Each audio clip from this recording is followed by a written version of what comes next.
da disponibilidade, dos momentos de discussões, mas a gente tenta trabalhar na perspectiva de duração de 1 hora, certo? Então, o próximo encontro será em outubro, né? E aí nós divulga, né, para vocês os nossos próximos eventos, é a comissão de mídia do programa. Vocês vão sabendo mais notícias, né, pelo nosso Instagram, tá? O Instagram do Genf, certo? Então, deixa eu apresentar, né, o nosso colóquio de hoje. Tem a temática dialogando sobre as escalas de mensuração. Temos como convidado, né, José Wilker, de Lucena Macedo, pedagogo e biólogo, mestre em gestão pública e doutorando em administração, pelo programa de pós-graduação em administração da UFPB. Seja muito bem-vindo, Wilker. O Wilker que foi convidado da nossa amiga Saeme, né, também está compondo hoje esse momento, e pagou algumas disciplinas lá e vai trazer, né, convidou o Wilker para trazer essa experiência sobre essa temática hoje com a gente. Muito obrigada, Wilker. E, como eu já adiantei, a nossa amiga Saeme Estrela, que é aluna do doutorado também do Genf, enfermeira, né, de formação aqui pela UFPB, nossa amiga de turma e de pós-graduação, a graduação e pós-graduação, né, é mestre em enfermagem, e está finalizando, da minha turma do doutorado, também estamos finalizando o nosso doutorado ano que vem, né, amiga, se Deus quiser. Então, meninos, agora é com vocês, eu vou aqui projetar a apresentação. Se vocês quiserem se apresentar com algo a mais, podem ficar à vontade. Primeiramente, né, é a satisfação estar aqui com vocês, pessoal, para compartilhar um pouquinho, né, do que seria esse mundo, né, de escala de mensuração. Estou muito honrada em ter o meu amigo Wilker aqui conosco. Tenho certeza que ele vai acrescentar bastante com o conhecimento dele, que ele já trabalha com isso desde a dissertação, desde o mestrado dele, né? E foi uma honra para mim ter conhecido ele lá no programa de pós-graduação, de administração, e tantos outros colegas, né, que nós fazemos ao longo da caminhada.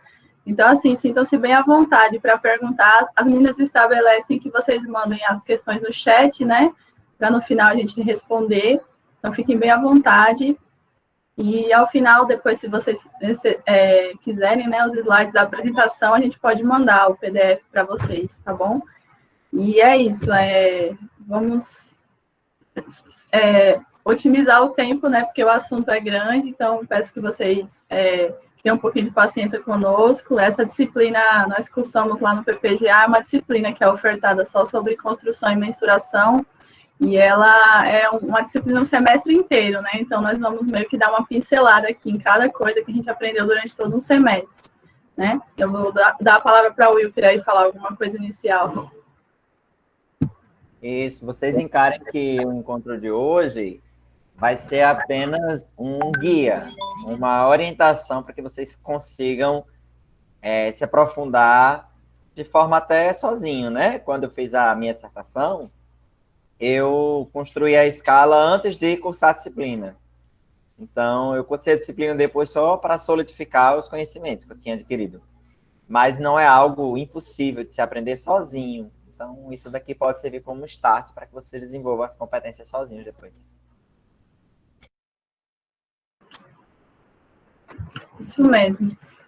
Então, eu pedi para as meninas projetarem a apresentação, porque a gente fica mais livre para ver o rostinho de vocês, né? E se ver também, que às vezes só ficar olhando para a tela do computador, a pessoa fica meio desorientada, pelo menos eu, né?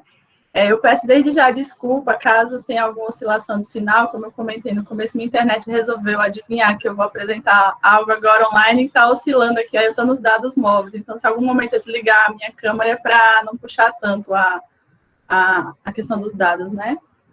Enfim, podemos começar, né, Dani? Temos mais ou menos umas 2 horas, né? A gente se programou aqui para mais ou menos isso. Então, gente, como o título, né, da apresentação, nós colocamos dialogando sobre escalas de mensuração para ficar algo bem, assim, como o que falou, né, uma pincelada, algo para vocês terem mais ou menos um norte do que seria essa questão de construção de escalas. Acho que só falta a Dani habilitar para abrir a tela toda, né, para ficar melhor a visualização. Eu estou tentando aqui, só um instante, tendo probleminha no computador. Só um instante. Tudo bem. Tem alguns colegas da gente aqui, Erlane, né, que cursou essa mesma disciplina com a gente, está aí no chat. Obrigada, Erlane. Prazer ter ela aqui. Acho que ela está pelo o e-mail do filho dela, né? Aí tá Igor Paz, mas é Erlane. Que bom ter você aqui conosco e todos os demais presentes, né? Deixa eu ver se tenta habilitar, amiga, a edição. Aí acho que abre, dá para abrir. Tavares também, cursou a disciplina conosco. É uma honra ter vocês aqui com a gente, viu?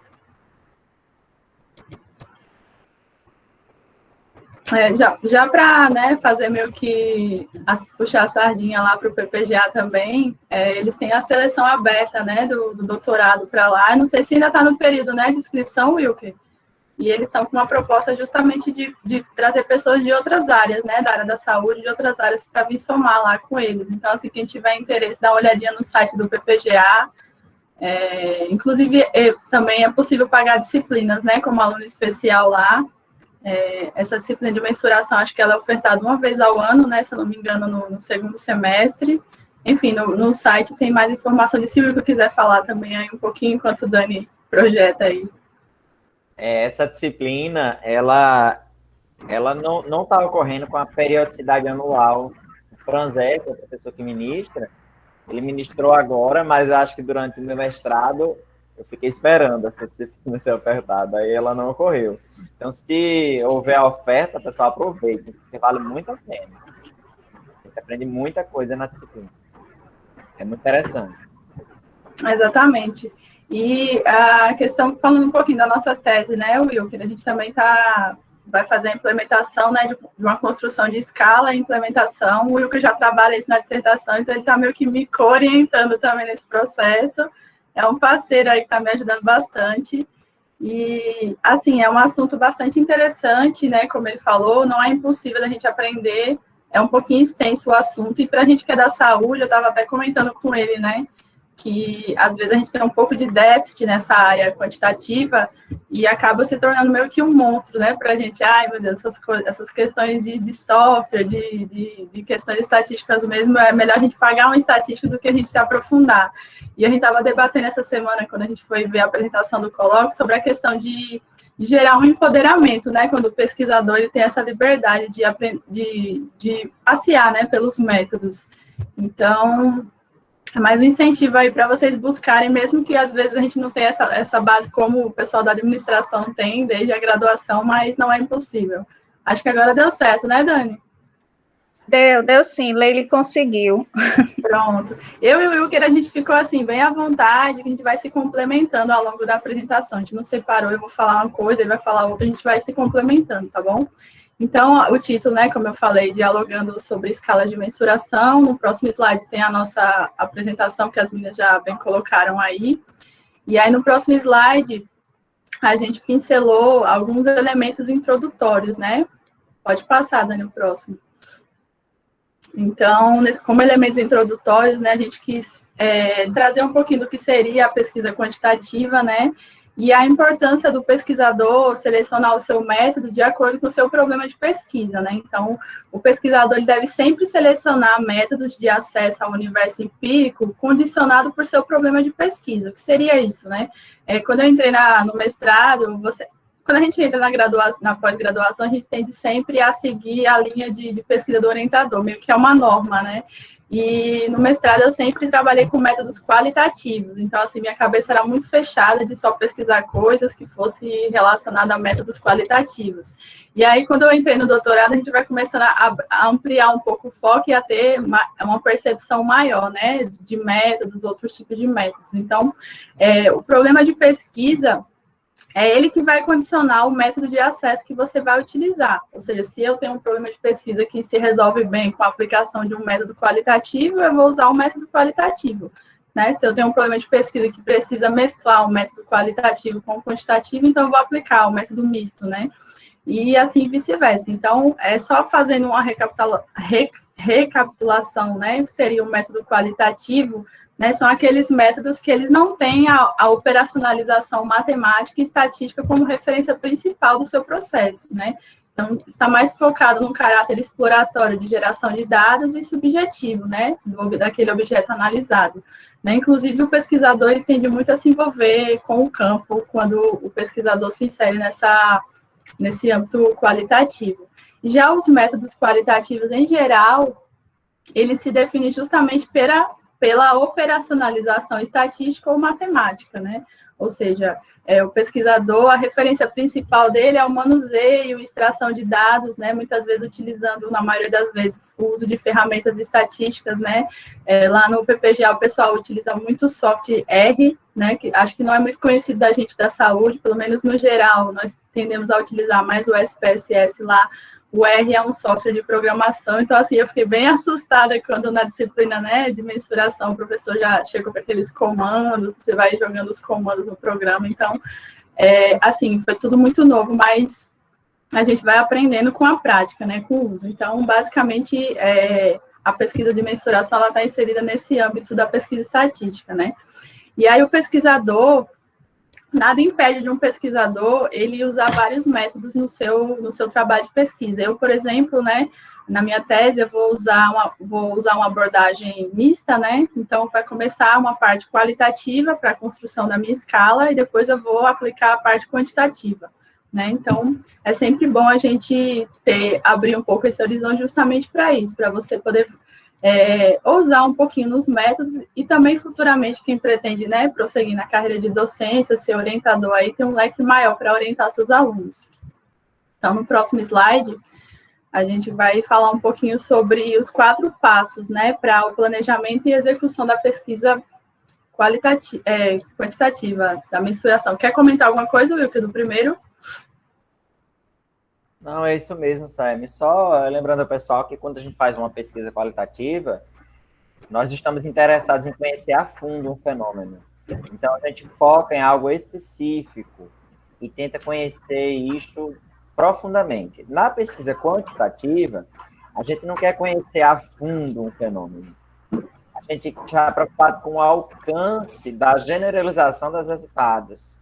Então, você está preocupado em como uma população maior se comporta, e não como um grupo específico. Então, essa diferença vai justificar o uso ou não do método. Exatamente.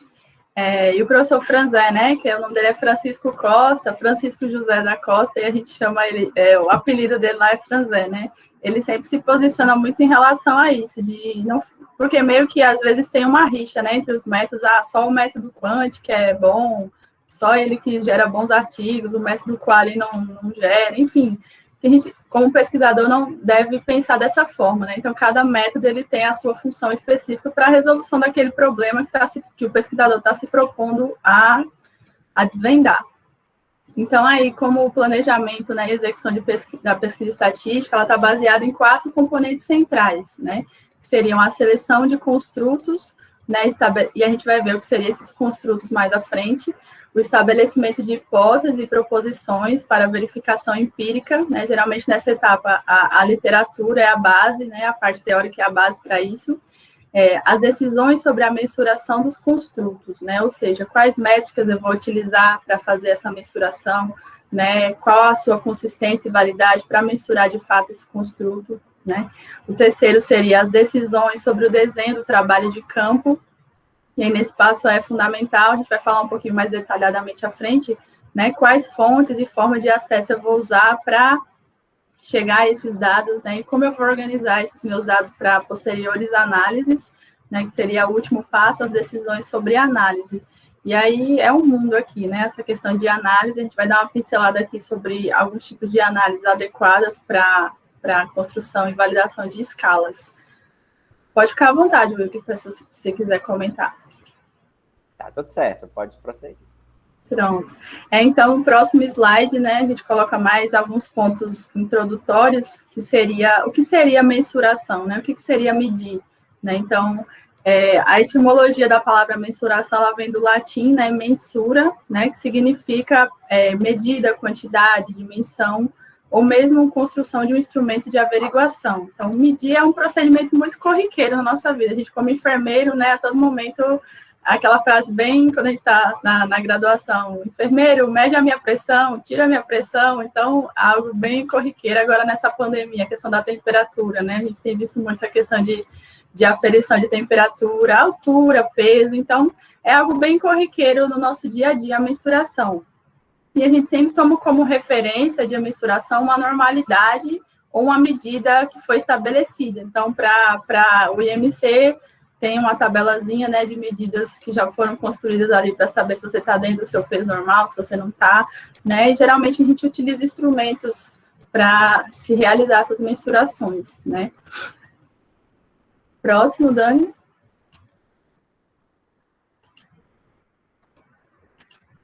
Pronto. Então, como ponto 1, né, a gente falou um pouquinho desses elementos introdutórios, teria muito mais coisas para falar, né, sobre isso, mas a gente tem que ser um pouquinho mais direto. Então, dentro da questão da mensuração e a produção do conhecimento.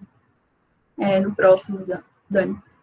Então, medir, né, é um procedimento especializado, né, carregado de especificidades, de detalhes técnicos e de instrumentos próprios, né, de uma longa história acadêmica e profissional de pesquisa e esforço de aprimoramento. Então, essa área da mensuração, né, é uma área já bastante explorada dentro das ciências sociais, principalmente já existem muitos trabalhos, né, que vêm dar esse embasamento, e na nossa área da saúde também.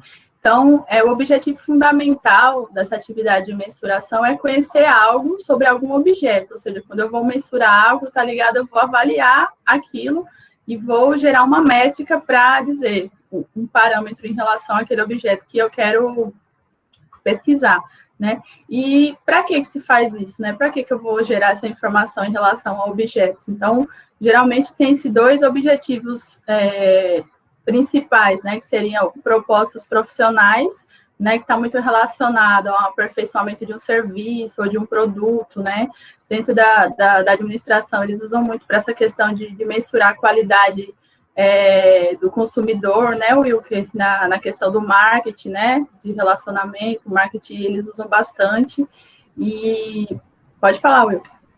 É muito importante essa discussão sobre mensuração como sendo algo especializado, porque normalmente quando a gente quer medir alguma coisa, a gente toma uma decisão após essa medida, não é verdade? Por exemplo, na área de vocês vão aferir a pressão arterial de um paciente. A partir dessa aferição, você vai tomar alguma decisão clínica. Então, se você não usar um instrumento de mensuração adequado, os seus resultados podem provocar problemas sérios, né, individualmente. Então, quando a gente pensa na ciência, se a gente está se propondo a medir, por exemplo, um construto que é subjetivo, é aquele construto que a gente não consegue medir com a régua, né, nem com a balança, a gente precisa aí identificar outras formas de medir esse construto, que é subjetivo, como, por exemplo, a propensão de alguém a comprar um produto, né, se usa muito, a atitude de alguém em relação a alguma ação, a algum objeto, a uma política pública. Então, esses tipos de mensurações são relevantes porque as decisões que se tomam em relação a eles é uma decisão de magnitude enorme na sociedade. Então, isso pode mudar totalmente a vida das pessoas. Um exemplo para vocês como isso daí muda completamente decisões públicas na área de saúde. Agora, com o Covid-19, vez por outra, se modifica a forma de mensurar a média de mortos, a média de novos casos, e a curva sobe, a curva desce, e aí a gente vê direto no jornal dizendo, mas é porque houve uma forma diferente de medir agora, adotou um novo método, um novo procedimento, então esse dado não é real. O que isso significa? Se um instrumento que você utiliza não for confiável, não for especializado, não tiver com os detalhes técnicos, instrumentais próprios, você vai estar gerando um resultado equivocado. Então, isso vai invalidar toda a tua pesquisa, todo o alcance dos teus resultados e vai influenciar negativamente as suas decisões profissionais e acadêmicas. Exatamente, foi muito oportuna essa questão da Covid, como até eu estava muito assim no começo da pandemia, verificando, né, gráficos toda hora, o número de casos e não sei o quê, como isso mexe, né, com o nosso psicológico. Então, a métrica, né, bem feita, ela também está relacionada justamente à forma que o ser humano reage em meio às situações, né. Nós já tivemos outras pandemias aí e não foi feito um boom tão grande como foi nessa Covid agora. E justamente foi tudo muito novo, né, para os profissionais, tanto de saúde como da área de administração, né, que estão à frente da parte política, né, econômica. Então, foi meio que aprendendo, né, com os erros, né. Então, infelizmente, a métrica também envolve nesse sentido. E para propósitos acadêmicos, né, aqui trazendo para a nossa academia, a questão de geração, né, de artigos científicos, os próprios trabalhos de conclusão da gente, né, de dissertação, de tese. Então, a mensuração, ela engloba diversos propósitos, né? Pode passar, Dani. E aqui está um pouquinho de delay, acho que está chegando agora o slide. Então, a mensuração, ela está na base de todo o desenvolvimento científico, né? Então, é um tema extremamente explorado nas mais diversas áreas científicas, né? Ele é muito aplicado na área das engenharias, né? Principalmente da psicologia, da própria educação. Eles utilizam muitos instrumentos de mensuração, né? A própria área da biometria também. O Wilker queria citar alguns exemplos dessas áreas aí. Exatamente. Por exemplo, na psicometria, a gente sabe que a psicologia, enquanto ciência, ela se solidifica e consegue sistematizar conhecimento de forma muito mais evidente a partir da adoção de métodos estatísticos. Isso é tão claro que existe essa disciplina, por assim dizer, essa área de estudo, chamada psicometria, que está relacionada a medir construtos subjetivos. Por exemplo, você vai conseguir medir raiva, né? Como medir raiva? Como que uma pessoa vai conseguir medir coisas que são muito subjetivas? Então, será que existem alguns indicadores que são comuns em todo mundo que exprime ou expressa raiva? E que indicadores são esses? Né? E como a gente vai medir esses indicadores? Então, a partir dessas perguntas, muitas e muitas e muitas escalas são desenvolvidas para diagnóstico clínico, né? Algumas escalas são desenvolvidas para relacionar alguns transtornos mentais e comportamentais com comportamentos disruptivos, né? E ajuda, inclusive, a prevenir problemas do ponto de vista individual e social. A econometria, a gente também percebe que houve um desenvolvimento tão forte dentro da economia, porque existe-se a necessidade nessa área de prever o comportamento do mercado. E existe muito dinheiro envolvido em você saber como o mercado vai se comportar. Como fazer isso? Basicamente por instrumentos de mensuração. Você vai estimar o comportamento de alguma variável no meio social. E a biometria também é um campo bastante estudado na área de saúde, né? Quando eu cursei biologia, eu paguei bioestatística, eu não paguei estatística. Então, é impressionante como até o nome é diferente, né? Para definir o que seria a estatística nessa área, mostrando que existe aí um corpo de conhecimento sistematizado muito forte, crescente nas ciências. Exatamente, Wilker. Aí nessa próxima figura, o Wilker vai falar um pouquinho sobre o processo gerencial da produção de conhecimento. Só um esquemazinho, e só ressaltando que todos esses esquemas que a gente vai usar aqui nos slides foi retirado do livro de Costa, né, 2011, que é do professor Franzé. Né, no final tem a referência. Isso mesmo, né? Quem estiver me vendo aí na tela, tá aqui o livro, na minha pequena tela. Depois a gente manda... Aliás, a referência está no final do slide. E ele tem nas bibliotecas da UFPB, do CCSA, da Biblioteca Central, do CCHLA. Depois, quem quiser interesse, né, de dar uma olhadinha. Ótimo. Melhor ainda, né? É interessante que o Franzé, ele concebe esse diagrama como uma forma de explicar como você produz conhecimento a partir de instrumentos de mensuração ou de análise de dados de forma estatística. Então, a gente tem aí os passos A, B, C, D, Não são os passos, são os elementos. E temos os passos 1, 2, 3, 4, 5, 6 e 7, né? Então, vocês conseguem perceber, a partir da observação de um fenômeno pelo pesquisador, ele vai se aprofundar em suas observações, e para compreender esse fenômeno, ele precisa de uma lente teórica. A gente pode dizer que todos somos míopes, e a partir da teoria a gente consegue enxergar os fenômenos, né? A gente consegue atribuir significado às coisas que ocorrem à nossa volta a partir das teorias. Por quê? Porque nenhum pesquisador vai começar do zero, teoricamente, né? A gente não começa do nada. A ciência não é uma tábua rasa que a gente vai lá e constrói e bota um tijolo em cima do outro. Nós estamos, na verdade, testando teorias de forma empírica. Então, a partir da observação de um fenômeno e da tentativa de compreendê-lo por meio de uma teoria, o pesquisador vai formar hipóteses. Se a teoria diz isso e eu estou observando isso, então, hipótese 1, hipótese 2, hipótese 3 e por aí vai. Tantas hipóteses quantas forem necessárias. Essas hipóteses são construídas também a partir da compreensão da teoria. Não é só a partir da compreensão do fenômeno. Quando essas hipóteses estão formadas, então eu tenho aí modelos, né? Vou dar um exemplo para vocês.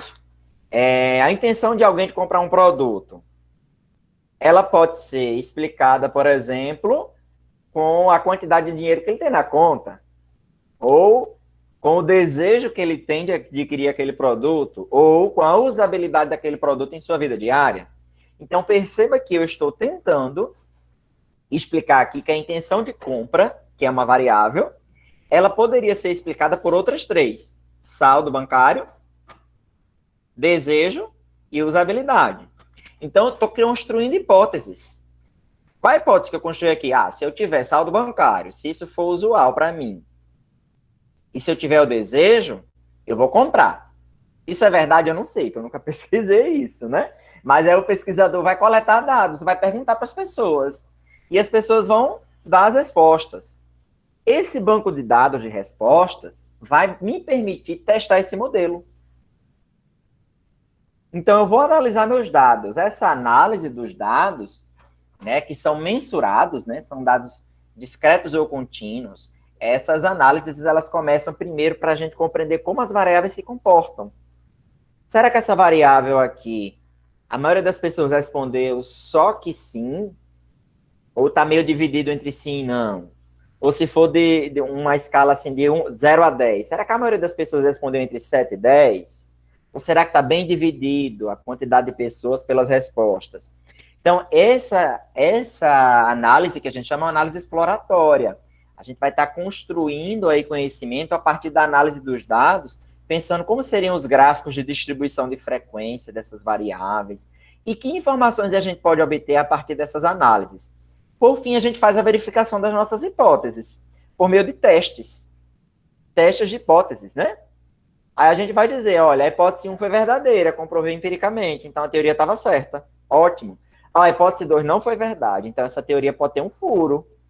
Quem sabe não possa ser feita outras pesquisas para comprovar se realmente foi um furo ou se foi só um erro da minha amostra. Será que minha amostra não estava boa e por isso que eu não consegui comprovar a teoria? Então, o conhecimento ele é produzido da seguinte forma.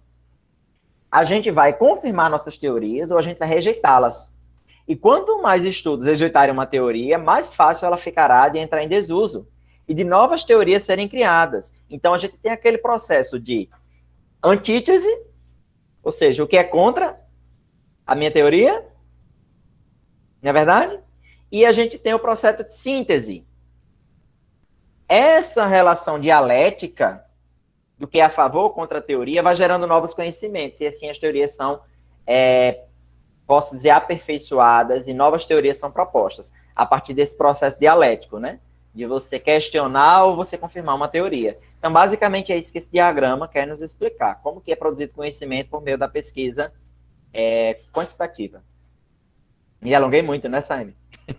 Não, foi ótimo. Basicamente, essa figura resume, né, tudo que a gente tentou falar anteriormente, né, traz todos os elementos. O próximo, agora, nós vamos entrar propriamente em um modelo, né, de construção de escala, porque existem outros autores, né, que trazem modelos com passos diferentes do que a gente vai falar aqui, ou às vezes parecido, mas implementar de outra forma. Então, nós vamos usar justamente o modelo do professor Franzé, né, Costa 2011. Pode passar, Dani. A Leire que está apresentando, né? Então, quer explicar esse esqueminha aí, Wilker? Ele traz alguns termos novos, né, para mim, por exemplo, quando eu comecei a disciplina, essa questão de construto, ficava muito na cabeça, né, construto, o que é objeto, o que é característica, enfim, esse modelozinho dá para o Wilker explicar bem aí, para vocês entenderem. Isso, com certeza. Então, imagine que você está observando um objeto, e aí você quer descrever esse objeto, você vai começar a perceber as suas características. Esse objeto, ele é plano, ou ele é esférico, qual a cor desse objeto, e você vai começar a apontar, e vai fazer descrições. A gente poderia dizer, então, que um construto, ele também pode ser analisado como um conceito que a gente vai começar a identificar as características desse conceito. Por exemplo, o construto pode ser observável. A altura. Eu olhei para uma pessoa, sei se ela é alta, ou pouco alta, ou muito alta, e ainda posso observar por meio de uma fita métrica. Eu vou lá e mensuro a altura dela. Beleza. Isso é um construto observável. Peso. É a massa, né? Massa corporal. Eu olho para uma pessoa, sei se ela é gorda ou magra. É observável, está muito claro. Mas aí, eu ainda posso botar em cima de uma balança e, ó, já sei aí o peso dela, tantos quilos. Perceba que eu sempre vou ter uma referência. A altura é metro. E metro foi arbitrado pelo homem. O metro não existe na natureza. Nós criamos o metro para poder comparar alturas, comprimentos. Criamos a medida de quilograma para comparar massa. O que é mais leve, o que é mais pesado. Nós arbitramos o quilo. Não existe um quilo na natureza. Nós criamos. Da mesma forma, a gente faz em relação aos construtos latentes. Construto latente não pode ser medido diretamente. Não pode ser observado. Por exemplo, você pode medir o amor? Não tem uma fita métrica que mede o amor, né? Mas aí as pessoas vão dizer, como é que alguém demonstra amor? O que é que faz uma pessoa amar a outra? Como é que ela prova que ama? Então, você busca indicadores. É claro que isso é um exemplo bem forte, assim, de algo difícil de se medir o amor, né? É muito complexo. Mas a gente mede outras coisas. Por exemplo, a gente pode medir uma competência profissional, né? Será que esse enfermeiro é competente nessa área? O quanto ele é competente? Aí, como é que eu sei que uma pessoa é competente nessa área? Ela precisa satisfazer esses 7 indicadores. Então, eu vou construir um instrumento para que eu possa avaliar esses indicadores e a soma desses indicadores me dizem se a pessoa é competente. Então, perceba, eu não estou medindo diretamente a competência do enfermeiro. Eu estou medindo o que faz um enfermeiro ser competente, os indicadores. Então, esse construto é latente. Por quê? Ele existe, está ali pronto para aparecer, mas eu só consigo medir por meio de indicadores. Eu não vou conseguir medi-lo diretamente. E para isso existem os instrumentos de mensuração, as escalas de verificação, que a gente vai falar que tipos de escalas são essas, e as regras e orientações para cada instrumento. Então, essas coisas precisam ser obedecidas. A gente, por exemplo, não pode medir a altura de uma pessoa em quilo, né? Não dá. Então, a gente tem que seguir as regras e as orientações em relação à altura. A gente mede quais são as medidas de comprimento. O metro, ou a polegada, e por aí vai. Exatamente. No próximo slide já resume o que o Wilker falou agora. Pode passar, Dani. A questão dos construtos, né? Eles são divididos são classificados, né, em observáveis e latentes, como ele bem exemplificou aí a questão da altura, do peso, e de acordo com a cultura. Por exemplo, nos Estados Unidos, eles já usam outra medida, né, de questão de quilograma, acho que é jardas, né? Enfim, cada local, eles constroem a sua métrica específica. E dentro dos construtos latentes, né, como eu que falo, um construto latente é aquele que ele não pode ser mensurado através de um método direto, né, então tem que se criar um método indireto. O professor sempre brincava muito, né, como é que eu vou saber aqui que fulano gosta de estudar? Ele deu esse exemplo aí, né, eu posso pegar uma regra aqui e mensurar, a Saime gosta de estudar tanto, o Wilker gosta de estudar tanto, não tem como. Então se criou uma métrica, por exemplo, aqui, né, bem simples, né, meu gosto pelo estudo é de 1 a 5, né? De pequeno a grande. Então, aí eu vou mensurar. Ele fez também algo na disciplina que foi bem interessante, a questão de tentar medir, adivinhar, né, o tamanho da nossa altura de acordo com algumas questões. E aí, quando você entra no carro, você tende a afastar o banco ou você sempre puxa ele mais para frente? Enfim, aí falou outros indicadores lá e nós fomos respondendo e ele adivinhou minha altura e de outros alunos lá, ficou todo mundo assim, de boca aberta, né? Como diz, então a métrica ela é bem interessante mesmo para avaliar diversas coisas. O próximo slide, Dani, falando Dani é Leide que está apresentando. Então, propriamente agora, nós vamos entrar nos passos, né, para a construção da escala segundo Costa 2011, que são compostos por 10 passos, né. E aí, um aspecto relevante, né, que a mensuração, ela também é baseada em teorias. E esse modelo de desenvolvimento de escala, ele está baseado na teoria clássica da mensuração. E a gente não vai se aprofundar muito, né, nessa discussão teórica, mas só para vocês saberem que o nome dessa teoria embasada é a teoria clássica da mensuração, né, Wilker? Exatamente, é teoria básica da mensuração e existe, por exemplo, a teoria de resposta ao item, que a gente não vai tratar aqui, mas que é muito usado também como instrumento de mensuração, né? Mas, assim, o modelo de desenvolvimento de escala de Costa, ele usa a teoria básica da mensuração. Exato. Aí, o próximo passo, próximo slide, nós vamos falar agora do passo 1, né, que está relacionado à especificação do domínio do construto. Então, agora a gente já sabe o que é um construto, né, que é a característica de um objeto que eu pretendo estudar. E aí, esse primeiro passo, ele consiste em 4 atividades centrais, né, que o primeiro é a definição do construto, né, geralmente essa definição ela é feita na literatura, né, são considerados os conceitos que já estão construídos na literatura relacionado àquele construto, né? E também o segundo passo está relacionado à verificação da necessidade de uma nova escala. Então, no momento que você está definindo esse construto, fazendo a sua revisão da literatura, né, todo o seu levantamento bibliográfico, você vai verificar se já não existe uma escala, se já não existe um instrumento que mensure aquilo que você está pretendendo estudar. Né? Para quê? Né? Para que você não dispense esforços desnecessários, porque não é fácil, né? Perpassar um processo desse que é grande, né? Por exemplo, o Wilker mesmo já construiu uma no mestrado dele, então é um trabalho dispendioso, então se já houver uma escala, não tem necessidade de eu fazer outra, né? Então, a importância da gente verificar sempre isso. A terceira atividade, ela está relacionada à análise de dimensionalidade do construto, e aí, inicialmente, essa análise de dimensionalidade, ela vem definida também pela pesquisa bibliográfica e também por análises exploratórias, né, que envolve testes fatoriais, que o Wilker vai comentar um pouquinho mais a fundo sobre isso, lá na frente, nos próximos passos.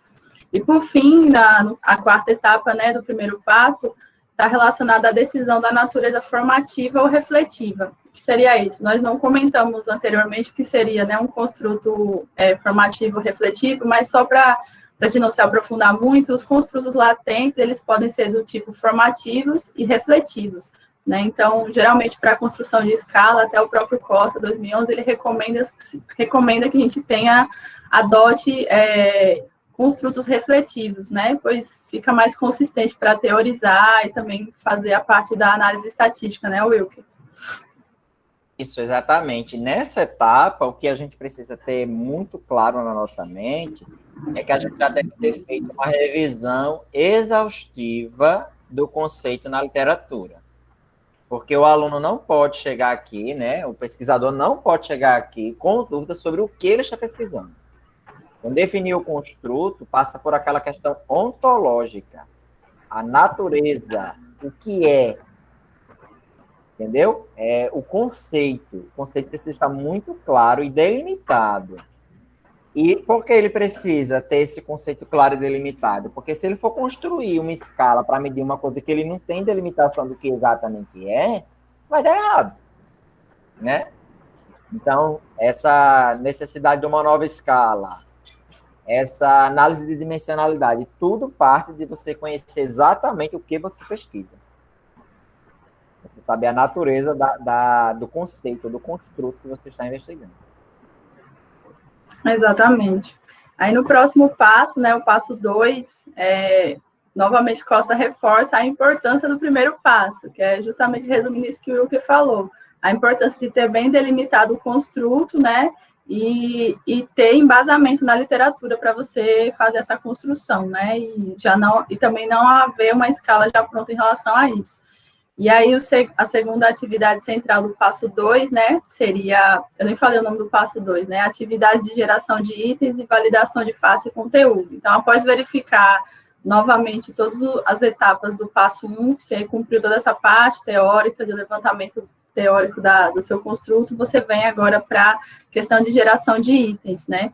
Então, no segundo passo, análise dos condicionantes centrais, né, está muito ligado na questão de definição, de dimensionalidade, da natureza do construto, né, formativa ou refletiva, né, no livro lá de Costa, ele traz bastante exemplos em relação a isso, a gente não vai se aprofundar agora, porque tem muitos passos ainda para debater. E aí, a terceira atividade é a prospecção de itens, né? Ou seja, onde você vai fazer o levantamento desses itens, como, né? Então, primeiramente, a gente usa a nossa literatura, como sempre, né? E também nós podemos lançar mão de procedimentos, né? Qualitativos e exploratórios. Por exemplo, na minha tese, inicialmente eu vou usar grupos focais para levantar junto com os enfermeiros, né? De enfermeiros gerentes, né? De clínicas, a nível hospitalar, o que eles acham que é ser um enfermeiro competente, como são formadas essas competências gerenciais. Então, eu vou utilizar grupo focal, mas pode-se usar também entrevistas, né, exploratórias ou entrevistas em profundidade, e propriamente também a consulta a especialistas, né, que gera um pouco mais de densidade nessas discussões, quando você consulta pessoas que já são especializadas nessa área. No caso, meu especialista aí vai ser o Wilker também. E como regra básica, né, Costa coloca na literatura que a gente deve gerar tantos itens quantos possíveis na literatura, porque quando eu já levo itens prontos da literatura para os meus grupos de focos ou para as minhas entrevistas, eu vou acrescentar, né, a mais ali na entrevista, ou então retirar aquilo que na literatura não está sendo efetivo na prática. Por exemplo, às vezes a gente leva um modelo perfeito da literatura e na prática a gente verifica que não é nada daquilo, no contexto daquela população que eu estou estudando, por exemplo. E, por fim, nesse passo, né, a quarta atividade central é a validação de conteúdo e face, né, que é uma etapa fundamental para, digamos assim, a afinação da métrica, né? Então, a validade de conteúdo, ela está relacionada ao grau que os itens, né, relacionados para verificar aquela métrica, eles são representativos que tem relação com aquele conteúdo, ou seja, né, o domínio daquele construto sob análise está sendo bem implementado naquela métrica que eu construí, naqueles itens que eu construí, né? Então, o pesquisador ele está muito preocupado nessa etapa com a relação, né, entre a medida e a definição do construto, se aquela questão ali está realmente medindo aquilo que eu estou me propondo a pesquisar. E a validação de face, né, ela está ligada ao grau de quanto os respondentes ou os especialistas, né, eles consideram que aqueles itens estão apropriados para mensurar aquele construto, né? Então, o foco está mais aqui na validade de face, na forma do enunciado, né, na praticidade daquela pergunta, se está bem compreensível, né? Isso, Wilker? Isso mesmo, né? Só um lembrete, quanto mais abstrato for o teu construto, mais itens precisarão ser prospectados. Por quê? Porque se um construto é muito abstrato, ele tem muitas características, ele é muito complexo, então mais itens são necessários. Outra dica, essa atividade de prospecção de itens é fundamental que você prospecte muitos itens. Por quê? Quando você aplicar a sua pesquisa, alguns itens precisaram ser excluídos ou descartados, porque eles não encontraram significância estatística ou porque eles não se comportaram conforme esperado dentro daquela amostra. Então, você vai ter que excluir itens. Então, digamos que você tem lá um fenômeno que você está observando e você gerou 3 itens. Aí você vai lá pesquisar e tem que excluir 2 itens. Não existe um construto que só tem um item para verificar, né? É sem sentido. Então, não é um construto latente, ele é diretamente observado. Eu não precisaria de uma pesquisa para construir uma escala para isso. Então, geralmente, a gente prospecta bastante itens nessa atividade e a gente chega a reduzir em até 10% a quantidade de itens que a gente prospectou no ato dos testes. Quando a gente for fazer os testes, a gente já faz várias limpezas e análises e a quantidade de itens. Por exemplo, eu estava analisando uma escala de 800 itens. Agora está com 80. E agora que está indo para os especialistas. Então, pode ser que ainda fique com menos itens ainda, antes de chegarem aos respondentes. Então, essa prospecção de itens é algo bem trabalhoso e que precisa ser feito com bastante cuidado. Exatamente. E também a importância de ressaltar que essa validação de conteúdo e face, elas são feitas de forma paralela, né? São indissociáveis. Não tem como fazer uma e fazer só a outra. Então, é interessante que se faça elas de forma paralela. E aí a importância também que o professor recomenda, né, Franzé, da importância de você aplicar também essa escala inicialmente com a própria população que você está pesquisando, a própria amostra, né? Porque serão essas pessoas que vão estar sendo implementada essa escala futuramente, então é interessante ter essa visão dos participantes também, porque às vezes a gente usa uma linguagem, chega lá na população, eles não, a nossa amostra, eles não compreendem bem aquilo, né, que está nas alternativas do questionário ali, por exemplo. A próxima, passo 3. Então, aqui, propriamente, o passo 3 vai falar sobre o tipo de escala, né, que vai se adotar para estar encaixando esses itens que foram prospectados no passo anterior. Né? Então, aqui consiste da gente avaliar qual escala se adequa melhor. Assim, existem vários outros tipos de escala, né? Nós elencamos aqui apenas 3 e eu trouxe alguns exemplos de escalas utilizadas aqui na nossa área da saúde, né? Na enfermagem, principalmente. E aí, o próximo slide vai falar da escala Likert, né, que acho que é bem conhecida na saúde e na administração também é muito usada, que a escala Likert é uma escala de concordância, né, então ela é desenvolvida basicamente com uma afirmação sobre a qual aquele respondente ele vai expressar, né, o seu grau de concordância ou discordância com aquilo que está sendo proposto ali na escala. E a gente colocou aqui que ela pode, né, pode-se usar, né, as palavras de concordância, palavras de frequência, palavras de importância ou de probabilidade. Quer comentar algo, Wilker? Eu gosto só de fazer uma distinção aqui para o pessoal, talvez quem tenha o contato agora com essas expressões.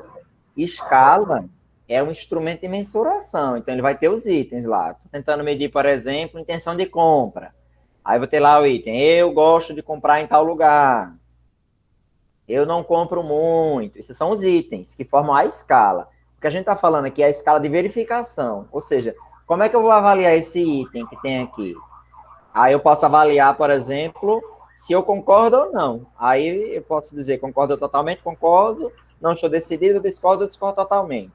E aí, para transformar isso em números, a gente coloca o número de 1 a 5.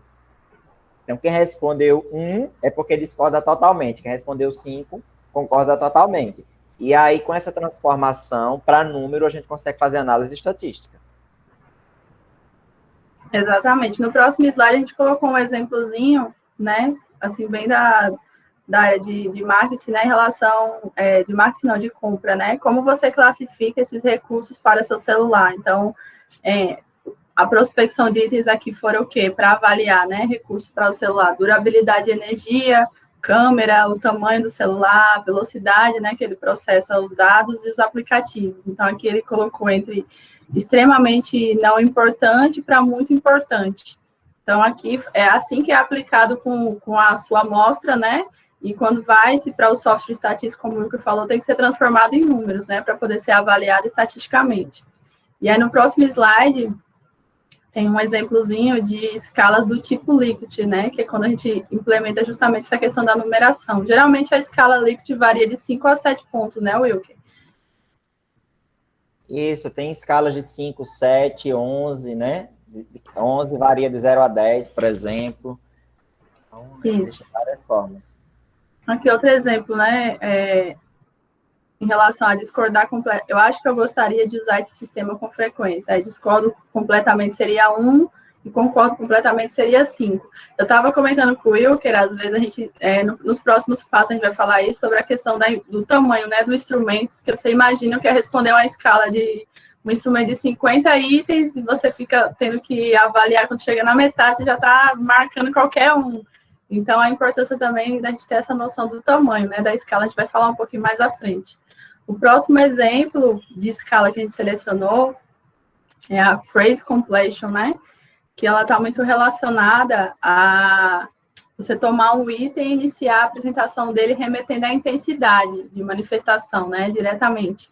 Então, nessa escala, eles sempre usam, né, de 0 a 11, de 0 a 10, que seriam 11 pontos, né, e essa questão de usar escalas ímpares, né, eu estava até comentando isso com o Will, que é a importância de evitar aqueles problemas de medidas centrais, né. Então, essa escala, ela soluciona esse problema desse ponto intermediário, né, e ela direciona também a magnitude da captação do item, que é bastante interessante, né, entre, aqui, por exemplo, né, em relação ao meu uso de caixa eletrônica, eu posso dizer, então, eu vou falar da minha intensidade aqui, nunca uso, a sempre uso.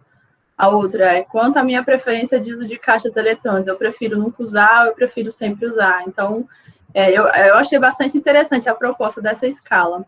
Para mim foi nova, eu conheci ela na disciplina também. Quer comentar algo sobre ela, Will? É só uma variação que muitas vezes alguns pesquisadores usam dela, que é as respostas curtas, né?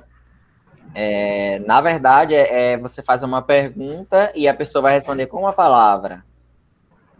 Então, esse tipo de verificação, você consegue, por exemplo, linkar esta palavra a tuas outras variáveis de uma escala. Então, por mais que você não tenha aí uma palavra sendo transformada em um número, mas esta palavra, ela pode estar relacionada aí a grupos que vão te dizer como as variáveis se comportam naquele grupo. Então, também é uma proposta diferente, interessante. Isso mesmo. O próximo exemplo que a gente elencou é a escala de Osgood, né, ou também chamada diferencial semântico, né, então é uma escala onde você escolhe um objeto e atribui características a ele, né, aos itens que foram associados ao objeto, né, e em seguida se atribui os extremos, né, de manifestação positiva ou negativa. Aqui, por exemplo, né, o ambiente do restaurante né, de 1 a 10, desagradável e agradável, então a pessoa vai elencar ali o que ela achou. O atendimento do restaurante, de 1 a 10, é péssimo ou ótimo. A comida do restaurante é de 1 a 10, ruim ou deliciosa, por exemplo, né? Então, é bem interessante essa do diferencial semântico também, porque ela traz justamente essas manifestações, né? Positivas ou negativas. E eu não sei se ela varia também as pontuações. Pode variar, Wilker? Sim, pode sim, né? Você pode usar aí de 0 a 10 ou de 1 a 5, sem problema nenhum. No próximo, eu peguei 2 exemplos aqui da enfermagem, né, uma escala bastante conhecida da gente, que é a escala de avaliação da dor, né, na literatura, geralmente, as mais utilizadas são essa primeira aqui, que tem as carinhas, né, é chamada escala visual analógica, né, ou a siglazinha EVA, e a de baixo é a escala visual numérica, que é só com números. Então, através dela, o profissional avalia, né, para a dor, quão intensa é a dor que aquele paciente está manifestando naquele momento. Então, é bastante utilizado na fisioterapia também. A próxima escala que eu peguei de exemplo, né, que é utilizado bastante na terapia intensiva, que é a escala de coma de Glasgow, né, que é para avaliar o estado neurológico, né, do paciente com lesão cerebral. Então, ela teve, eu nem sabia, que eu não estava muito me aprofundando na literatura da terapia intensiva, mas essa escala foi atualizada em 2018, ela foi criada em 1974, se não me engano, e ela teve uma atualização agora em 2018, né, que incluiu essa questão da reatividade pupilar, e ela é bastante utilizada, né, na área do atendimento pré-hospitalar e na própria terapia intensiva também. Dentro da terapia intensiva tem muitas outras, né, a escala de sedação, de avaliação de feridas, de risco de quedas, né, na enfermagem utiliza bastante. Próximo. E aí o passo 4, né, agora nós vamos propriamente para, depois de se atentar para todos esses pontos anteriores, a gente agora vai colocar, né, os itens, né, prospectados e já escolher, com o tipo de escala escolhido, nós vamos montar agora nosso instrumento, né? Então, a construção do instrumento, ela parte de 3 elementos centrais, né? Que é o conjunto de itens que vai ser avaliado a partir de 2 amostragens. Essa é uma recomendação de Costa, né? Que se realize no mínimo 2 amostragens para implementação desse instrumento. E as indicações a respeito do tipo de escala de verificação que será utilizada, a gente citou algumas anteriormente, né? E aqui a gente tem que considerar aquela questão que eu falei anteriormente, né? Que a pessoa que está respondendo a nossa escala, ela está fazendo um favor, né? Está respondendo o nosso instrumento, ela está fazendo um favor para o pesquisador. Então, a gente tem que ser bem, assim, prudente, né? Em relação a isso, de não montar instrumentos muito grandes, né? Muito dispendiosos, que vai tomar horas do respondente. Possivelmente, ele vai, né? Se ele se dispor a responder, ele vai só assinalar qualquer coisa ali, provavelmente não vai se atentar muito. Então, é muito importante a gente, nesse passo, se atentar a isso, a apresentação da forma, né, do instrumento também. Às vezes, o pesquisador tende para economizar espaço, coloca, né, o instrumento frente e verso, e às vezes são 2, 3 folhas, e o respondente nem olha a folha de trás. A questão dos dados sociodemográficos também é importante. O professor Franzé ressaltava muito na disciplina a importância da gente intercalar, né, Wilker? Trazer alguns itens de prospecção e depois intercalar com dados sociodemográficos para meio que quebrar, né, aquela lista enorme de perguntas ali para ele atribuir números, por exemplo, ou se for uma escala de concordância. Exatamente, esse cuidado que a Saemi está falando, eu acho que foi uma aula inteira, né, Saemi? Só para explicar. Exatamente. Porque é muito importante que o questionário contenha uma apresentação atrativa e agradável. Do caso contrário, a qualidade das nossas respostas pode ficar comprometida. Então, é interessante pensar nessas estratégias, né? Exatamente. E no passo 5, né, o próximo passo consiste na primeira atividade de amostragem, né? E aqui a gente vai realizar 2 atividades centrais, que é o planejamento da amostragem e a gestão do trabalho de campo. Aí no próximo slide a gente vai falar um pouquinho sobre essa primeira atividade de amostragem, que diz respeito a gente definir aqui o tamanho, né, a composição, o tamanho da amostra, quem vai compor essa amostra. Por exemplo, eu delimitei que vou fazer minha pesquisa com enfermeiros, coordenadores de clínicas, né, de hospitais públicos e privados, né, e quais os recursos que eu vou empenhar para realizar essa amostra. Então, a gente sabe que fazer pesquisa não é barato, né? Muitas vezes a gente tem que tirar do nosso próprio bolso alguns recursos para deslocamento, para propriamente impressão, né, de instrumentos e tudo mais. Quem está no doutorado, por exemplo, na pós, não recebe bolsa, né? Tem que estar tirando do seu próprio bolso, geralmente, quando você não tem um financiamento à parte, né, para o seu projeto. Então, é importante também medir pensar também nessa questão dos recursos, né, que vão ter que ser empenhados para a resolução dessa pesquisa. Em relação ao tamanho da amostra, né, essa é uma regra prática aqui que Costa coloca, que a amostra ela deve ser 10 vezes maior que o número de itens que são operacionalizados conjuntamente, né? Então, tentar gerar uma amostra mais ou menos girando entre 100, 150 a 200 respondentes, né? O Wilker até acrescentou que outros autores fazem outro tipo de recomendação, né, Wilker? Isso, muitos autores defendem que acima de 200 respondentes, legal, para rodar essa primeira amostragem. Outros costumam dizer assim, tem que ser 10 respondentes por cada variável. Então, se tem um instrumento que tem 60 itens, então ele precisaria ter 600 respondentes.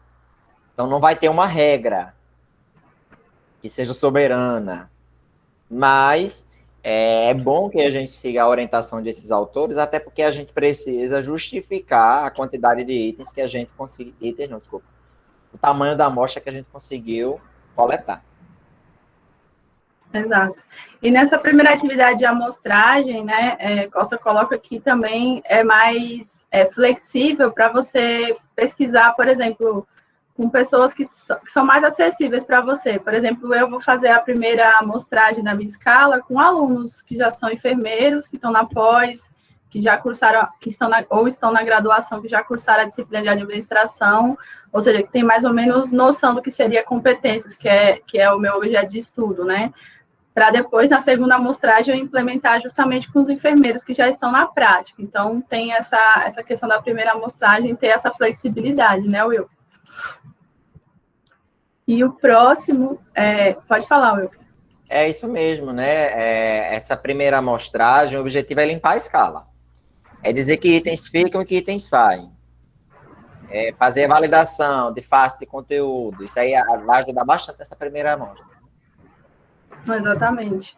E no próximo slide fala sobre a questão da gestão do trabalho de campo, né? Então, ou seja, como eu vou implementar o meu instrumento, de que forma eu vou chegar a esses respondentes, né? Então, ela pode ser de duas formas, presencial ou mediada, né? A presencial é aquela que o pesquisador vai, né, propriamente até o respondente, né, e solicita que ele responda aquela pesquisa. Muitas vezes tem que fazer aquele contato prévio, né, de explicar a pesquisa. Eu mesmo lá no setor do HU, agora com a pandemia, teve essa quebra, né, da coleta de dados, mas tem que se fazer uma reunião previamente para explicar para os enfermeiros o que é aquela pesquisa, qual é a importância daquela pesquisa e convidá-los, né? Não posso chegar já e responda aí meu instrumento. Então, na saúde tem muito essa questão do termo de consentimento livre e esclarecido, né? Então, é nessa etapa aqui que ele vai entrar, sendo o projeto já tendo passado por todas as etapas do comitê de ética, né, anterior. Quem é aqui da saúde sabe como é sofrível. E Dani está perguntando aqui se seria o tipo um pré-teste. Exatamente, que seria para afinação, né, do instrumento. Como vai ter uma bateria o professor Franzé usa o termo, né, pancadaria estatística aí na frente, seria justamente para fazer essa afinação do instrumento. E a coleta mediada é aquela que a gente usa, né, os meios, por exemplo, o WhatsApp, né, e-mail, telefone, a internet geralmente é bastante utilizada. E aí plataformas como o Survey, né, Monkey, o próprio Google Forms, que está sendo bastante utilizado, são meios, né, que a gente está lançando mão aí para fazer essas coletas. O próximo passo, né, o passo 6, que diz respeito aos procedimentos de limpeza da escala, né? E agora eu vou dar mais a palavra para o Will, que como eu falei para ele, que é a parte que vai pegar mais a parte quantitativa, propriamente dita, e ele tem mais propriedade para falar, mas eu vou acrescentando aqui também. Ótimo. Então, esse primeiro teste, né, o pré-teste, ele vai te gerar um banco de dados, certo? Uma planilha lá enorme do Excel. Primeira coisa que você vai fazer com isso, analisar essa planilha. Você vai identificar se tem dados que faltam. Será que alguém esqueceu de responder alguma coisa?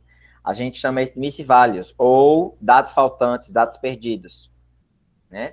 A gente pode decidir excluir uma resposta inteira se o respondente, por exemplo, esquecer de responder várias questões. Então, a gente pode excluir o respondente inteiro. Ou a gente também chama de outliers, ou aqueles valores que estão fora do comum. Em que sentido? Se a pessoa respondeu tudo 1, ou tudo 5, existe um grande indício de que aquela resposta não foi fidedigna. Então, o pesquisador pode tomar decisões, isso é feito na análise preliminar. Nessa análise preliminar, você também vai fazer aquela história de analisar o comportamento das variáveis.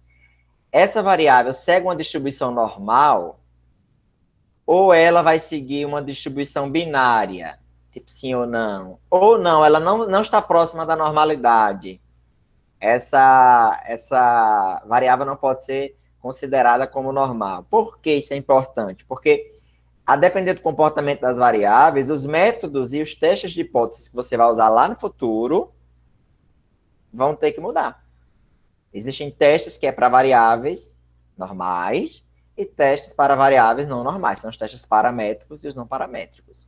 Então, essa análise exploratória preliminar é importantíssima. O que pode ocorrer nela?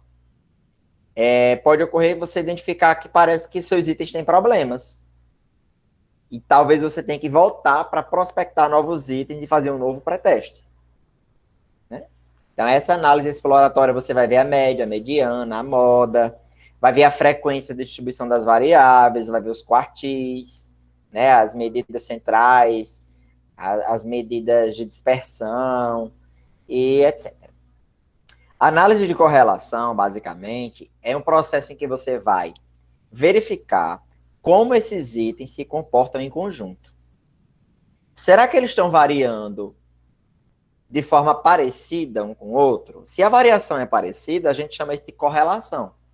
Existe uma relação parecida de como os dados estão se comportando nessas duas variáveis. Então, a gente diz que ela tem uma boa correlação. Quando eu encontro correlações acima de 0,9, aliás, antes de dar esse exemplo, eu vou explicar que a correlação ela varia de 0 a 1. 1 é porque é igual, 0 é porque é totalmente diferente. Então, se a minha correlação for acima de 0,9, é muito parecido. E isso é um problema. Entendeu? Pode ser que eu estou medindo a mesma coisa com aqueles dois itens. Então, talvez eu tenha que excluir um. Agora, se a minha correlação é muito pequena, abaixo de 0,2, por exemplo, deu 0,1, é muito diferente. Talvez esse item não tenha nada a ver com esse outro. E talvez a soma desses itens não está refletindo aquele meu construto. Então, a análise de correlação permite compreender como as variáveis se comportam em conjunto e, a partir disso, excluir ou não itens. Depois, a gente faz o que a gente chama de análise fatorial exploratória. Na análise fatorial exploratória, você vai fazer o seguinte. Você vai pedir para que o software divida os teus itens em fatores, tá? Então, eu vou usar o exemplo da minha dissertação. Eu estava mensurando competências socioemocionais. E aí, eu pedi para o software gerar a quantidade de fatores dos 34 itens lá que eu tinha gerado. Aí, o software me deu 5 fatores. Então, cada fator vai apresentar uma competência socioemocional e os 5 fatores representam as competências socioemocionais, que é o construto que eu estou medindo. Então, eu digo que esse construto ele é multifatorial, porque ele tem 5 fatores. E a análise exploratória vai te dizer que itens se agrupam em fatores, de acordo com o comportamento no banco de dados, né? O comportamento da amostra. Como eles são... No próximo slide tem um esquemazinho da fatorial exploratória. Ah, legal. Esse resgata, né, o que você já falou, da correlação e da avaliação geral, é nesse daí. Certo. Acho que fica melhor para você explicar. Pronto.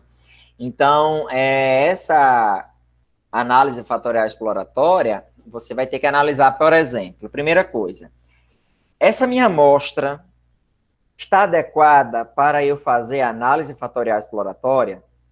Então, o índice de KNO e o índice de Bartlett vão ser lá as primeiras saídas do teu teste, né? Da análise fatorial exploratória. Eles dizem respeito se aquele conjunto de dados está adequado para se fazer um FE. Esteve? Ótimo. Segunda coisa que você tem que pensar, o método de extração. Eu vou fazer uma extração de componentes principais, o máximo verossemelhança, vou ter vários. Geralmente, nas ciências humanas e sociais, a gente utiliza método de componentes principais. E a decisão do número de fatores na FE não é você que vai ter, não. Né? Quem vai te dizer a quantidade de fatores que gerou ali foi o software. E aí acontece o seguinte, você gerou o número de fatores. Então, é como se esses fatores fossem colocados num plano cartesiano. Tá? Essas variáveis colocadas em plano cartesiano. Então, perceba que se você faz uma análise num plano, é diferente de você fazer no espaço, né? Se você fizesse a análise no plano espacial, em que você tivesse eixo X, Y e Z, então você teria a rotação dos fatores como uma outra informação que te daria aí mais clareza em quão esses fatores são parecidos e em quão eles são diferentes. Então, essa rotação permite que você tenha essa outra informação, e a gente usa muito a rotação do tipo Varimax, que é o tipo de rotação 90 graus. Então, os fatores ficam mais delimitados quando a gente usa esse tipo de rotação Varimax. A rotação Varimax, a gente está dizendo que os fatores eles não se relacionam, eles medem coisas separadas, medem coisas diferentes. Na rotação Oblimin, por exemplo, oblíqua, a gente está dizendo que esses fatores são muito próximos uns dos outros, então eles medem coisas muito parecidas. Na minha dissertação, eu usei Varimax, né? São fatores que medem coisas diferentes. Essas decisões da análise, elas são importantes pelo seguinte: se você estava gerando uma escala de um construto que tinha 5 fatores e a tua escala na análise fatorial gerou 10, tem algum problema, né? Então, você vai ter que ajustar os fatores. Quais são os itens que você vai precisar excluir para ver se você consegue aí confirmar a sua teoria que eram 5 fatores? E se não conseguir, será que os dados empíricos não estão te informando que esse construtor, na verdade, não tem 5 fatores, mas na realidade ele tem 10? Então, são decisões do pesquisador. Como que a gente vai identificar se os fatores estão adequados? Primeiro, a variância extraída. Se espera que a escala, né, o conjunto de itens, consiga, aliás, os fatores, consigam explicar pelo menos 60% da variância dos dados. Esses indicadores estão todos aí no artigo que a gente vai recomendar para vocês. E você vai avaliar os scores fatoriais, né, que são as cargas fatoriais. São as relações entre os itens naquele fator. E as comunalidades, né? A comunalidade mede basicamente o que aquele item tem em comum com todos os outros itens da escala e com os itens daquele fator. Então, você vai avaliar esses dados e vai decidir ou não pela exclusão de um item ou outro. E aí, no próximo slide, a gente teria análise de confiabilidade, não é isso? A análise de confiabilidade, basicamente, ele vai te dizer se o teu instrumento tem consistência interna. Ou seja, a medida é exata ou a medida não é muito exata, não. É como, por exemplo, uma régua milimetrada e uma régua marcada por centímetros. Qual é que vai ser mais acurada? Não é a milimetrada, que você vai ter uma medida mais exata. Então, ele vai te dar, tipo, o quão acurado é o teu instrumento. Tá? O quão acurado é esse fator. Então, esse alfa, é conhecido, né, como alfa de Cronbach, ele é feito por dimensão. Você faz a dimensão e também você pode fazer de toda a escala. Confiabilidade de todos os itens ou a confiabilidade por fatores. A análise fatorial exploratória pode ser feita por fator ou por toda a escala. Vai depender do autor, de como ele sugere. Na psicologia, por exemplo, é muito comum se fazer a análise fatorial exploratória de todos os itens logo, de toda a escala, e ver como a escala geraria ali os fatores. O professor Franzé, ele sugere que você faça por fator. Então, se você diz que seu construto tem 5 fatores, aí você faz a FE para o primeiro fator. Então, o resultado tem que dar um fator, né? Se der 2, então você está vendo ali que tem problemas. Aí você vai ter um indício do que você pode excluir. Então, vai depender muito da base do autor que você está utilizando para poder tomar essas decisões. Mas o livro do Franzé, ele é muito prático nisso, porque ele te diz os valores que você vai utilizar como padrão de referência para excluir ou não o item. Mas, mesmo com esses dados, com esses índices, você não deve excluir item nenhum sem considerar a teoria. Lembra que a gente está observando um fenômeno com uma lente teórica? Então, não faz sentido você negar a sua teoria em prol do número. O número tem que confirmar a teoria. Você só vai negar a sua teoria lá nos testes de hipótese, se for preciso. Mas aí na construção da escala, não. Tem que estar alinhada a teoria que você utilizou para construí-la. Então, podemos ir para o passo 7. Aí a gente chegou no passo 7. A gente já está cansado. Porque a gente já fez uma coleta de dados enorme, já fez uma série de análises estatísticas, fez limpeza do nosso banco de dados. A gente já teve que fazer decisões difíceis na nossa vida, porque a gente prospectou aí 50 itens para a escala, aí terminamos com 30, 20 tiveram que ser excluídos porque não estavam adequados, a gente ficou triste porque excluiu. Aí chega a dar uma dor, né, Wilker? Aí a gente pode decidir assim, não, tá muito pouco item, e eu acho que esses itens não vão explicar o construto que eu estou querendo mensurar. Aí eu posso prospectar novos itens, construir novos questionários e planejar novas amostragens e fazer uma nova coleta de dados, quantas vezes forem necessárias. Então, pode ser que eu precise coletar 2, 3, 4, 5, 6 vezes. Eu coletei só 2 na minha dissertação, tive sorte.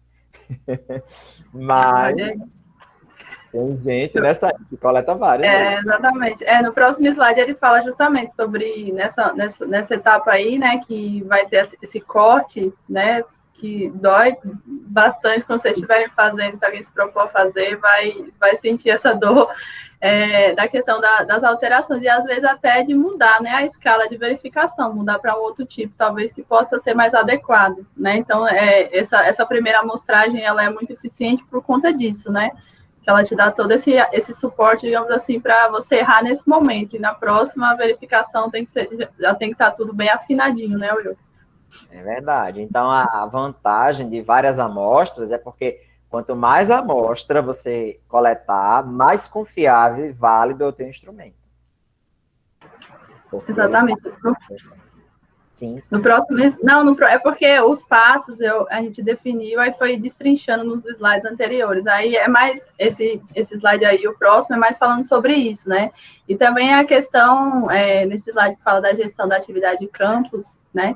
Adicionais, como eu falei anteriormente, né? A questão dos recursos, né? Porque muitas vezes não é barato, né? Você está refazendo tudo isso e voltar para a prática de novo para aplicar. Então, no mínimo, se você conseguir implementar esse teu instrumento, né, afinar ele estatisticamente com 2 amostragens, já fica ideal, né? Para você não despender tanto esforço também, porque depois ainda vai ter a parte da discussão, né? Quem vai montar artigo científico tem todo aquele passo a passo, então a gente tem que pensar sempre nesse sentido. Exatamente. E depois, lá na frente, eu vou explicar para vocês que aqueles dados sociodemográficos que a Saime falou que era importante incluir no questionário, para que eles vão servir? Eles vão servir para verificar a validade da escala entre grupos. Já já a gente chega lá. Acho que a gente já pode passar aí, passo 8, né? Então, a gente vai fazer a nova limpeza da escala. Então, a gente vai fazer toda aquela análise exploratória anterior, certo? Só que aqui a gente não vai fazer uma análise fatorial exploratória novamente, não. A gente vai fazer uma análise fatorial confirmatória. Eu vou explicar para vocês, basicamente, a diferença entre as duas, tá? Na análise fatorial exploratória, eu estou partindo do nada, no sentido de eu não saber como esse construto, ele é dividido em fatores. Quantos fatores tem esse construto? Eu não sei.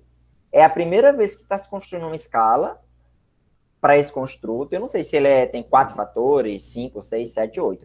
Aí eu faço uma análise fatorial exploratória, que é basicamente o quê? Eu estou buscando correspondência nos dados empíricos para entender quantos fatores tem, e a partir daí construo uma teoria, certo? A análise fatorial confirmatória é o contrário. Eu já tenho a teoria. E eu estou confirmando se essa teoria está adequada aos meus dados empíricos. Então, nessa passo 8, a análise fatorial confirmatória, porque você já fez a exploratória inicialmente, e você já identificou quais são os fatores do teu construto. E agora você só está confirmando na nova análise que aquilo que você definiu é verdade. Exato. No próximo slide, exemplifica bem direitinho, né, a análise fatorial confirmatória, mais ou menos o conceito, né, Will? Isso, ótimo. Eu sou antecipado, né? Eu fico assim. Não, tô só controlando aqui os slides, mas tá ótimo. Então, essa análise fatorial confirmatória, ela vai basicamente dizer o seguinte: esses itens estão adequados a esse fator? Ou não? Aí, pela minha prática, na análise fatorial confirmatória, é muito complexo, porque a gente exclui muitos itens. Muitos itens. E aí a gente sente, né? Porque, como eu falei para vocês, quanto mais itens vocês prospectarem lá no início, mais itens vocês vão ter aqui.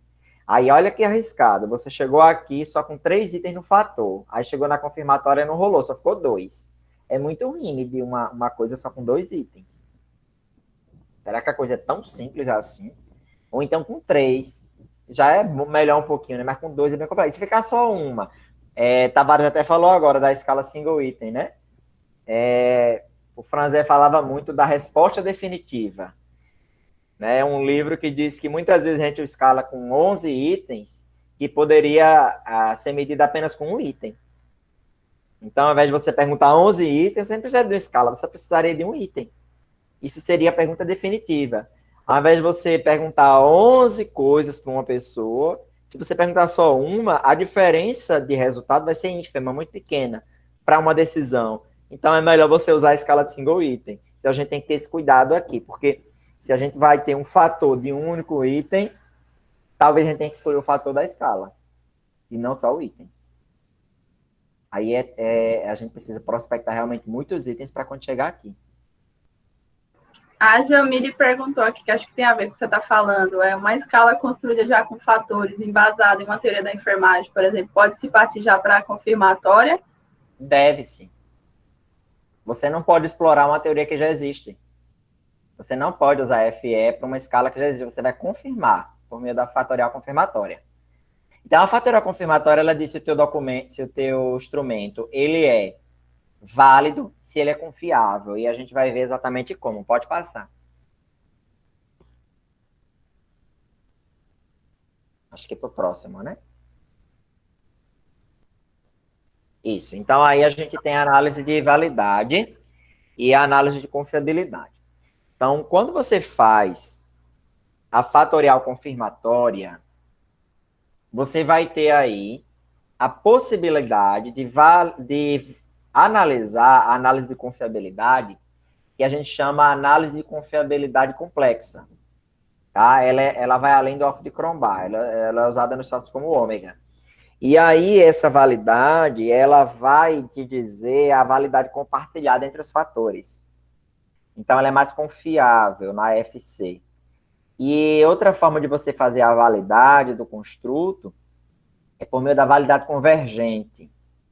Então, será que os resultados convergem para um único ponto? Isso mostra que a escala está convergindo, então aquela é confiável para medir. E temos também a validade discriminante. Será que esses fatores estão medindo coisas realmente diferentes? A validade discriminante vai dizer se o fator A, B e C medem 3 coisas diferentes.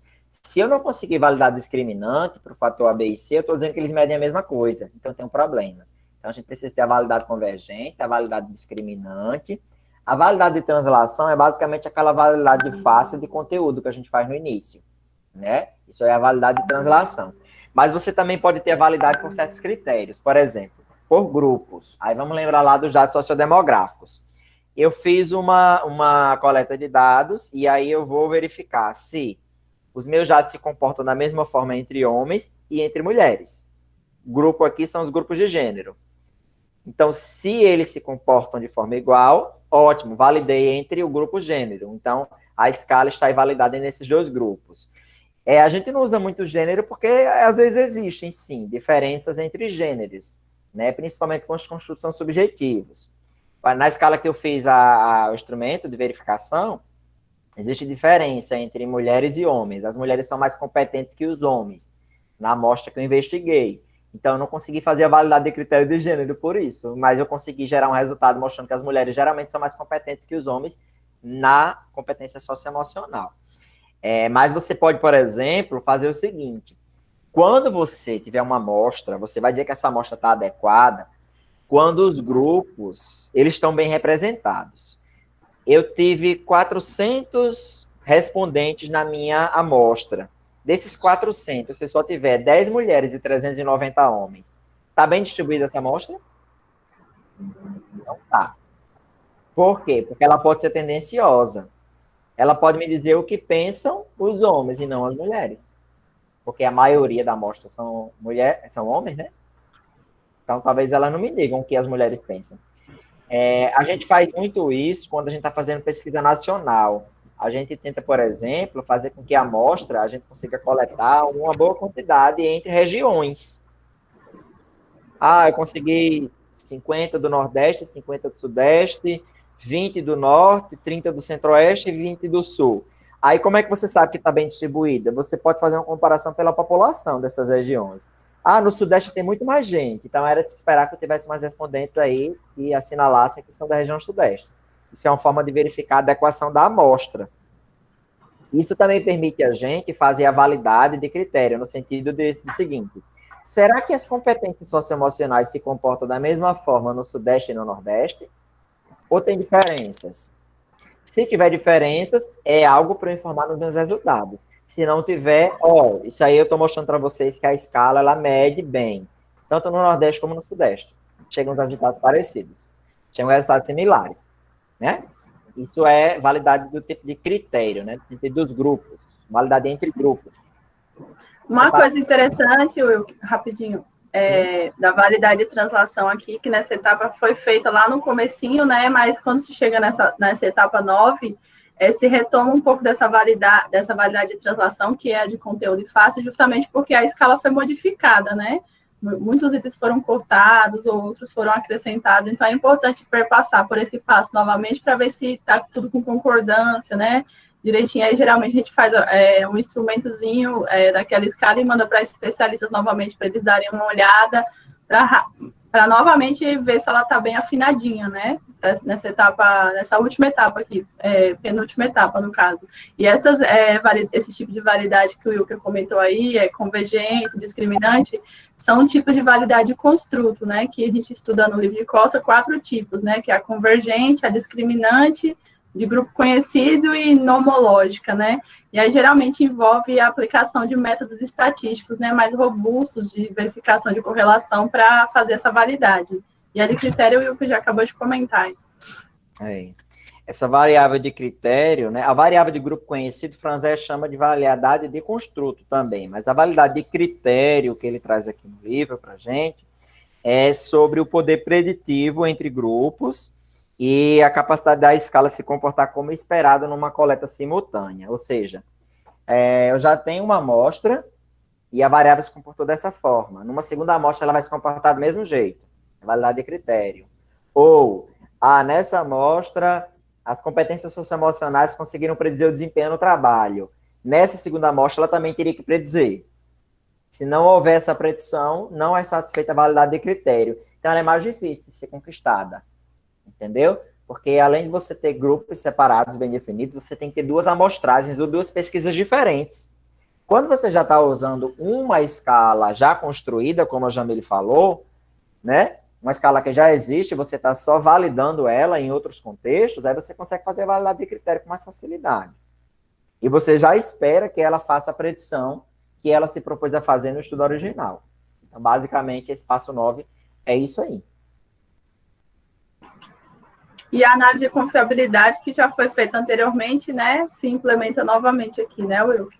Isso, eu estava chamando validade complexa, é composta. Isso. É validade composta, que é o ômega lá. Né? Isso mesmo. Exatamente. Passo e o último passo, né, o passo 10 aí. Isso, desenvolvimento de normas e recomendações. É o mais difícil, eu achei. Por quê? Terminou o trabalho todo, você já está acabado de cansado, você está com abuso da tese, da dissertação, você não aguenta mais nem olhar para ela, e você ainda tem que escrever um monte de coisa.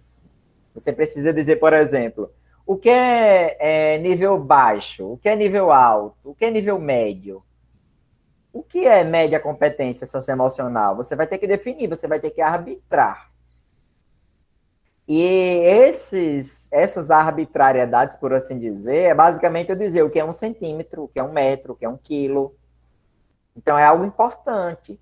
Quando as pessoas forem usar aquela escala, o resultado individual pode dizer alguma coisa para o respondente. Então, se eu fiz lá a minha consciência emocional e tirei 8 de 10, o que quer dizer 8 de 10? É que eu sou uma pessoa com alta consciência emocional, isso é bom.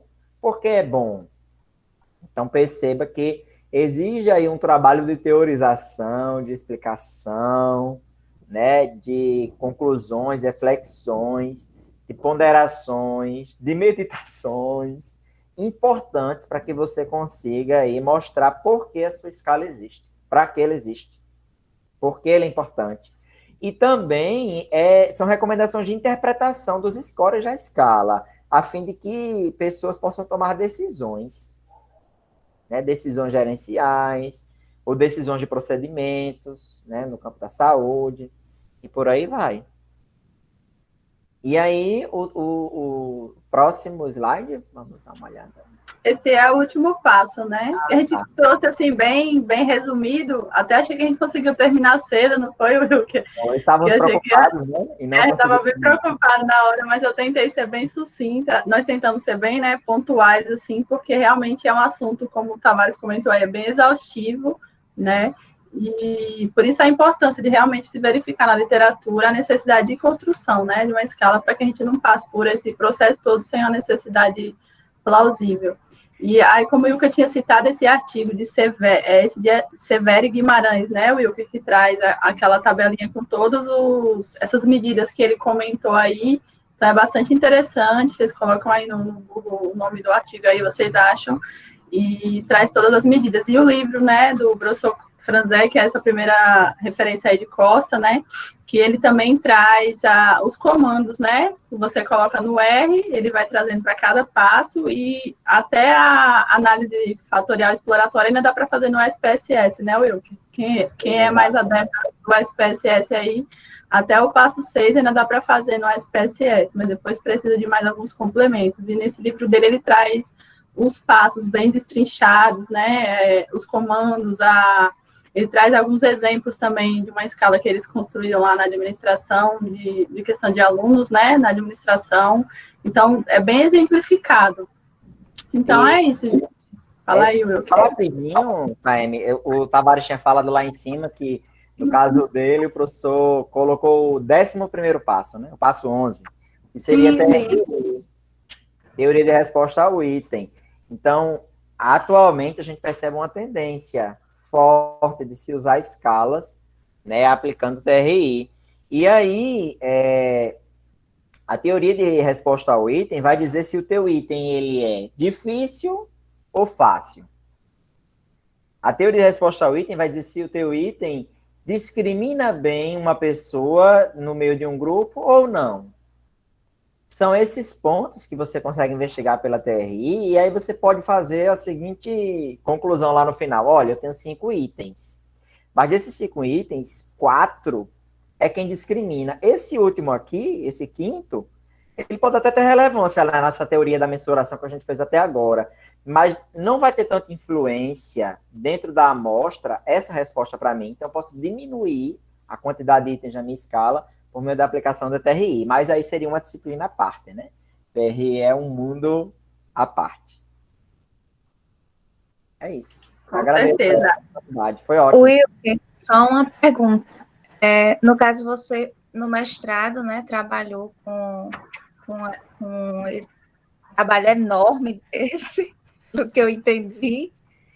E aí, assim, após a conclusão de toda a exclusão, toda a limpeza, e manda para os juízes novamente, para eles avaliarem, e faz o alfa novamente, para dizer, não, aqui agora está tudo certo, é isso aqui que eu vou aplicar para os meus respondentes, é isso mesmo?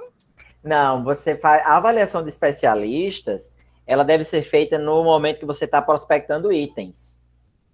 Entendeu? Aí quando você prospectar os seus itens com base na teoria, aí você vai fazer a validação de face, que é o quê? Será que a frase está bem construída? Português correto? Está fácil de entender? Isso é a validação de face. Validação de conteúdo. Essa frase está exprimindo o significado do meu construto? O conteúdo dela está adequado? Validade de conteúdo. E aí quem faz isso? Especialistas. A de conteúdo, especialmente os especialistas, porque eles vão dizer se você está medindo o construto correto. E a validação de face era muito interessante você fazer com os respondentes da tua escala, com a tua amostra. Por quê? Será que as pessoas vão entender o que eu estou perguntando? Então, elas vão validar a face. Então, se eu estou entendendo, é validação de face. Se o conteúdo está apropriado, especialista, os juízes. Aí, no caso, não precisa passar novamente, né? Depois... Não, porque teus itens finais, todos já passaram por especialistas. Então, todos já estão validados. Entendeu? Você só excluiu alguns, mas o que ficou já foi aprovado por especialistas. Okay. Ótimo. Alguém mais tem perguntas? A Jamile tem uma pergunta. A abordagem de um estudo com construção e validação de instrumento é qualitativo e quantitativo? Depende, né? Eu acho que é muito difícil você fazer um estudo e não ter um elemento qualitativo na análise. Impossível. Porque se você for construir uma escala, como o Simon vai fazer, fizer um grupo focal, ela vai fazer análise qualitativa para identificar o que tem em comum e o que tem de diferente naquela amostra e a partir daí gerar itens. Ela vai fazer comparação, análise de conteúdo, ela vai ter que verificar similaridades nos dados que ela conseguir coletar. Então, sempre vai ter um aspecto qualitativo. Aí você diz assim, não, mas se eu decidir prospectar itens sem uma etapa qualitativa? Veja só, Franzé recomenda fortemente que você faça uma etapa qualitativa, mas isso não é obrigado. Você pode simplesmente dizer assim, não, já existe muita pesquisa sobre esse tema na literatura, e eu vou partir da teoria, eu vou construir itens da teoria. E vou justificar cada item com um trabalho que já foi publicado na área sobre o assunto. Então, toda essa fundamentação, ainda para mim, é uma análise qualitativa, porque você está fazendo revisão sistemática da literatura. Você, novamente, está categorizando dados qualitativos. Então, para mim, não existe essa história de qual e quanti opostos, são complementares. A gente não consegue fazer nada sem o quali. Quali é o começo de tudo, né? E aí a gente consegue fazer o quanti depois. Exatamente. Acho que respondeu, né? Eu ia comentar sobre a minha tese, justamente eu coloquei, né? Porque a gente tem que descrever na metodologia, né? Que tipo de método está usando. Eu coloquei lá o método misto, inclusive foi um tema de um dos colóquios aqui das meninas, né? Que acho que deve estar disponível aí, quem quiser depois assistir. É bastante interessante. Tavares colocou uma frase que eu ia colocar essa frase no final do slide: mede o que é mensurável e torna mensurável o que não é. Nós colocamos uma frase mais assim voltada para a gente ter esperança, né? Porque não, é um trabalho árduo. Assim, eu estou no 3º ano do doutorado, tive a minha quebra, né, da coleta de dados por conta da pandemia, e a gente está buscando métodos aí para tentar fazer essa prospecção de itens de forma online, ou mesmo utilizar a literatura, né? Estava até conversando com o Wilker em relação a isso, porque não é fácil.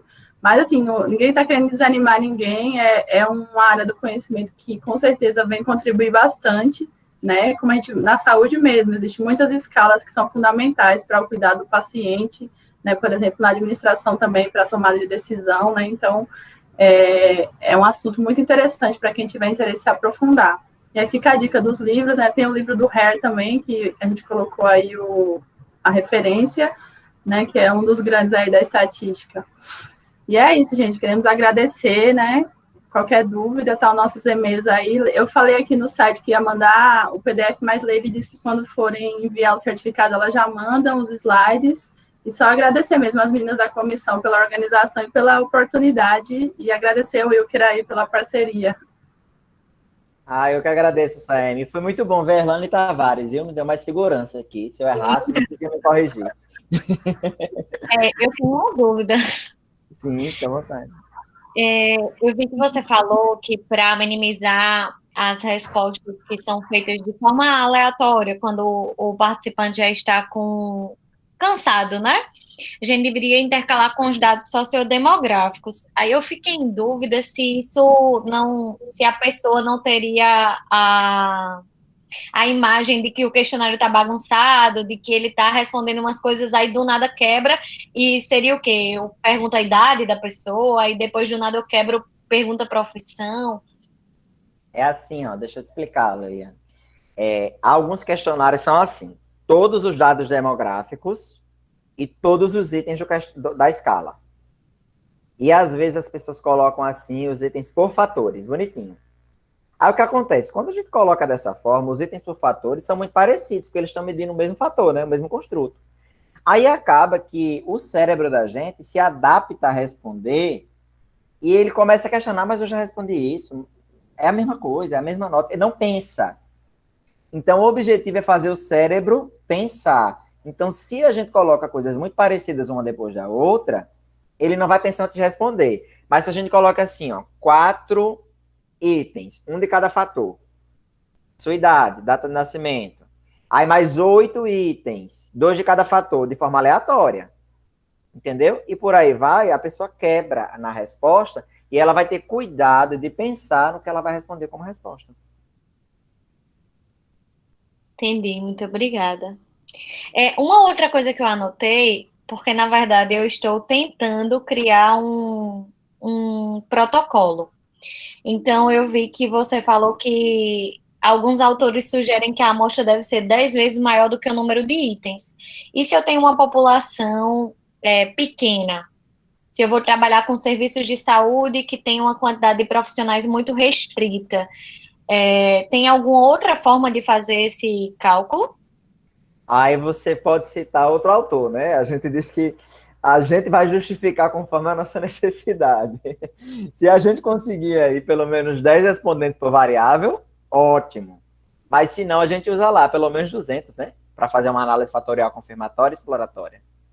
Menos que isso, eu acho muito difícil. Certo, obrigada. Alguém eu tem tenho mais uma alguma outra pergunta? Eu mesma tenho milhões. Eu lembrei de outra coisa. Pode fazer, aproveita que o Wilker está aqui, viu? Eu estava tentando estruturar assim mentalmente, porque eu vou ter mais ou menos 3 perfis de participantes. E aí eu queria saber se o meu raciocínio está errado ou se eu estou seguindo pelo caminho certo. Se eu construo um protocolo e vou validar, então eu vou validar conteúdo e aparência. Primeiro, eu vou procurar juízes acadêmicos. Depois de ter a resposta dessas pessoas e fazer os ajustes no fluxograma e no protocolo, eu posso aplicá-lo. Aí, nesse caso, seria a parte do teste piloto, com os gestores, com os profissionais do serviço e com os usuários. Seria uma etapa depois, ou eu posso fazer concomitante, com os juízes acadêmicos, o teste piloto, saber a resposta de todos e fazer a reformulação. Ou tem que ser numa sequência? A avaliação dos especialistas, dos juízes, tem que preceder as amostragens, tá? E a sua primeira amostragem, ela serve para limpar os itens. Então, numa segunda amostragem, tem que ser outro questionário, já com os itens reduzidos. Então, são 3 etapas mesmo. Entendeu? Daí, Leire, a importância, por exemplo, vou dar o exemplo da minha, que eu vou... A minha amostragem principal, né, o meu grupo de estudo principal, são as competências gerenciais de enfermeiros no âmbito hospitalar. Só que a minha primeira amostragem não vai ser com os enfermeiros, propriamente ditos, que estão lá no campo hospitalar. Vai ser com alunos da pós, provavelmente vocês aí, colegas do PP, vão responder. Vão ser com alunos da graduação que já têm um pouco de conhecimento na área de competências gerenciais, entendeu? Justamente para você fazer essa limpeza inicial. Entendi. E eu posso fazer, então, eu faço essa parte do teste piloto com o meu público-alvo e eu posso adicionar a esses dados quantitativos, por exemplo, também fazendo entrevistas, se eu quiser aprofundar alguns itens. Você quer falar, Saemi? Pode falar. A gente usa a parte qualitativa, essa etapa na pesquisa, para prospectar itens. Em que sentido? A gente vai prospectar itens a partir da literatura, certo? Mas a gente também pode utilizar dados empíricos coletados em entrevistas ou em grupo focal. Entendeu? Por quê? Porque muitas vezes ninguém nunca pesquisou aquele tema. Então não vai ter na teoria, na literatura, todas as possibilidades de itens que você quer prospectar. Então você faz uma etapa quali para prospectar itens. Aí dá um trabalhinho, que foi o meu caso. Dá muito trabalho, porque o que aconteceu? Na minha dissertação, quando eu qualifiquei, eu já tinha feito o grupo focal, eu já estava morto.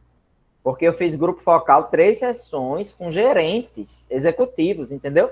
Pessoas super ocupadas, e assim, foi uma maratona, que eu fiz um curso com esses gerentes de 3 dias. Cada dia era uma sessão de grupo focal. Eu passava a noite inteira fazendo análise de conteúdo e categorização, para no outro dia fazer validação de face, validação de conteúdo, e melhoramento dos itens, melhoramento de tudo. E quando terminou o 3º dia, eu pensei que tinha perdido 10 quilos. Essa parte qualitativa dá muito trabalho. Uma dissertação poderia terminar na parte qualitativa. Tanto que o pessoal da minha banca disse, Will, que isso daí que você fez, esse desenvolvimento de escala, foi uma tese. Disse, mas ninguém quer dar o título de doutorado, né? Tem que fazer o doutorado. Mas é muito trabalho mesmo. Por isso que eu até questiono, porque Franzé diz assim, mas dá para construir uma escala no mestrado. Eu acho muito complicado, sabe? Principalmente se for com uma pessoa que não tem conhecimento de estatística, porque ela vai sofrer muito.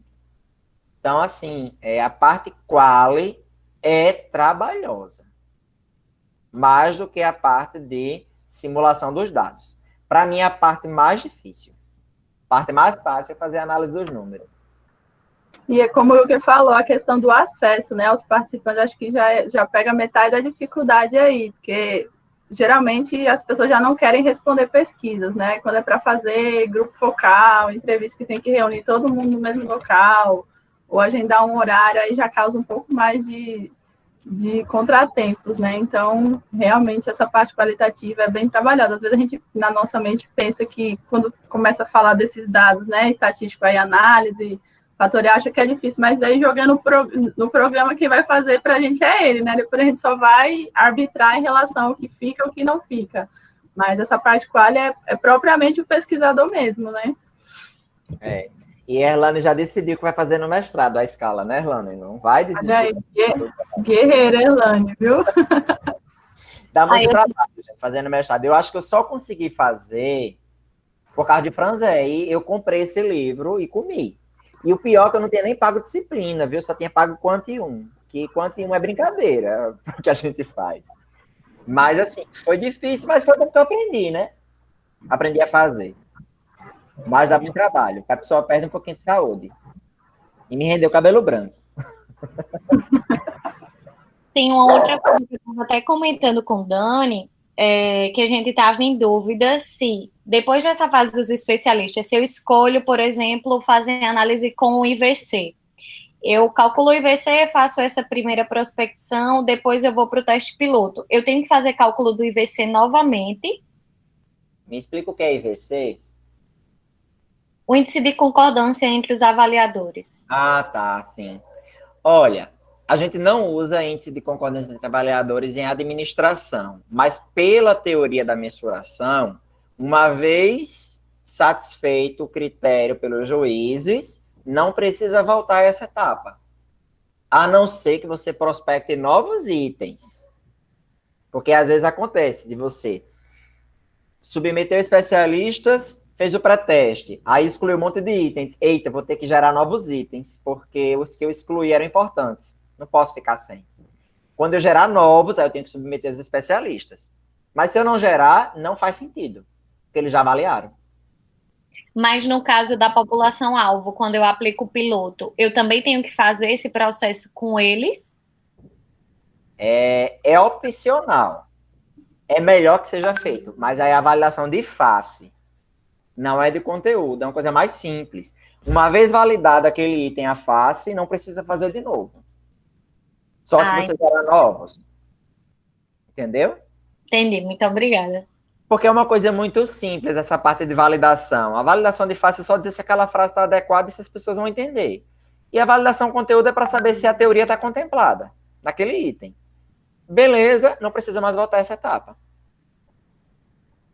A semântica, né, que a gente chama também uma avaliação semântica das questões.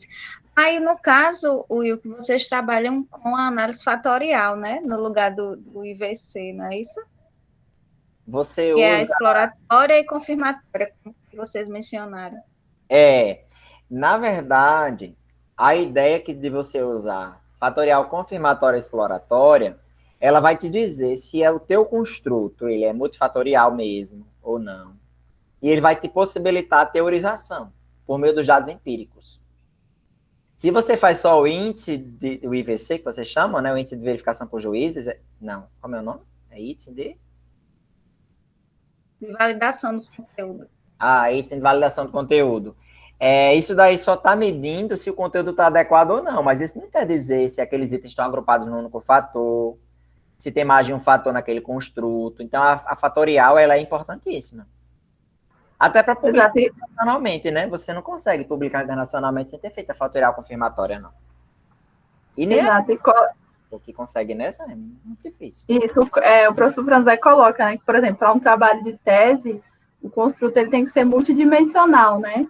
Para render um trabalho de tese. Então, dentro das análises fatorial, exploratória e confirmatória, ela vai te dar isso, né? A multidimensionalidade do construto, depois que você faz toda a prospecção na literatura também. Esse índice de concordância de avaliadores, eu confesso que eu também não tenho muito aprofundamento, mas é aquele índice de concordância capa, Dani, que vocês costumam utilizar? Não entendi. É aquele índice de concordância de capa, Rapaz, é um dos. É um dos, né? Porque Um a primeira dos vez que eu tô desafios. construindo escala, aí eu já estou me aprofundando nesse espaço de costa, né? Então, eu acabei não indo atrás de outras formas, mas acho que é bem isso que o que falou mesmo, na questão da publicação. A fórmula do índice de validade de conteúdo, ela é bem simples. É só você dividir a quantidade de pessoas que concordou com o item, com o que não concordou, e o denominador é o número total, entende? É só para ver realmente uma porcentagem de concordâncias. Ah, entendi. Então não é suficiente, não supre não, viu? A fatorial confirmatória. Não supre. Ela só diz se a gente é muito mais rígido. Vou explicar para vocês como é que a gente faz, tá? É assim, se a gente tem 10 especialistas, um não concorda, eu já fico com a orelha em pé. Não. Por que aquela pessoa não concordou? Eu já vou querer prospectar um novo item. O que eu faço? Quando eu mando para o juiz, para o especialista, eu peço para ele avaliar de 0 a 10, o quanto ele acha que, uma escala de Likert de verificação, o quanto ele acha que aquilo dali reflete conteúdo. E se ele não achar que é 10, ele deu uma sugestão de como melhorar. Então, eu já tenho mais do que um índice, porque eu tenho a solução para o problema que o especialista indicou. Às vezes, o especialista marca que não concorda, mas não diz por quê. Aí, essa informação é relevante por quê? Bem, porque seja relevante. Agora, às vezes, ocorre de um especialista dizer, eu não concordo por causa deste detalhe específico. Aí você já conhece a teoria, às vezes mais do que o especialista, porque você está estudando aquilo, morrendo de estudar, só estuda aquilo na vida, né? Aí você diz, não faz sentido o que ele está dizendo, então você desconsidera. Ou, se 10 pessoas, 9 não concordou, aí você precisa rever, né, o que você está estudando. Mas a gente não usa o índice de validação de juízes, não. O que a gente faz é isso, eu sou mais rígido. Se eu tenho aí pelo menos de 10 pessoas, se 2 ou 3 já condenaram meu item, eu já vou prospectar um novo, eu não vou usar, não. A gente é um pouquinho mais rígido, né? Por isso que a avaliação de juízes, de especialistas, a gente também tem essa etapa dele dizer uma sugestão de como seria melhor aquele índice. E eu não faço só a validação do conteúdo com especialistas, eu faço de face também. Eu peço para que ele escreva de uma forma melhor, porque aí eu faço 2 vezes a validação de face, tanto com especialista quanto com público-alvo. Entendo. No caso do IVC, você que define o quanto você quer de concordância. Para diagnósticos de enfermagem, por exemplo, um dos autores diz que é 0,80. Então, 80% das pessoas teriam que concordar. Mas, se você quiser mais rigor, você pode fazer com 0,90, por exemplo. Entendi. É uma tentativa da gente tornar objetivo uma informação coletiva, né? A gente quer que as coisas sejam objetivas, mas assim, não vai ser. A gente tenta arbitrar, né? Mas a gente que está criando esse 80%, esse 70%, esse 90%. No caso lá da administração, a gente é mais rígido. Então, para a gente, 95% estava bom, ou mais. Entendeu? Então, é muito arbitrado, é criado. Vai da subjetividade do pesquisador, é uma decisão que se toma, né? Mas o orientador costuma dar dicas interessantes nessa questão aí. Quando você fala numa amostragem de 10 vezes o quantitativo de itens, nós que somos da enfermagem piramos o cabeção, né? Você tem uma escala de 50, tem que ter 500 respondentes, imagina. Pois é. Assim, porque a gente geralmente trabalha, por exemplo, eu vou trabalhar com enfermeiros de um único distrito. Nós somos 50 enfermeiros no distrito. Então, o meu pré-teste já não pode ser mais nesse distrito, né? Ele já está isolado. Aí, quando você vai olhar os outros distritos, eu vou ter que aplicar nos distritos todos, nos outros 4 que temos. Mesmo assim, não vai chegar o quantitativo de 10 vezes mais. Então... Essas pesquisas, elas não conseguem resultados que poderiam ser aplicados à população inteira. Por exemplo, você pesquisou os enfermeiros daquele distrito. Então, os resultados da tua pesquisa vai dizer o que aquele distrito, como o fenômeno se comporta naquele distrito. Não vai dizer, por exemplo, como o fenômeno se comporta no Brasil. Agora, se você usa 10 respondentes por item, e esses respondentes também distribuídos nas regiões do país, de acordo com a população de cada região, aí você tem um poder maior de generalização dos resultados. É esse o objetivo. Vou dar um exemplo. No meu caso, a minha população era 1.600 gerentes, Brasil. Eu consegui coletar 424 questionários. Então, a minha amostra corresponde a 25% da minha população. Eu tinha 25 itens. Então, eu tenho 25 vezes 10 dá 250, né? Eu fiz 424. Satisfeito esse critério pelo autor lá, ré. Aí o Klein diz mais de 200. Satisfeito por Klein também. Aí, na minha justificativa lá, de por que eu parei em 424, eu digo, ó, de acordo com ré, foi satisfeito 10 respondentes por variável. De acordo com Klein, o rigor metodológico é bem maior. Então, é para isso que serve. É verdade, sem dúvida. Né? No meu caso, eu vou trabalhar com serviços de João Pessoa, com todos os que atendem a essa população específica. Mas, mesmo assim, se eu somar todos, eu acho que eu não consigo 50 pessoas nesse todo.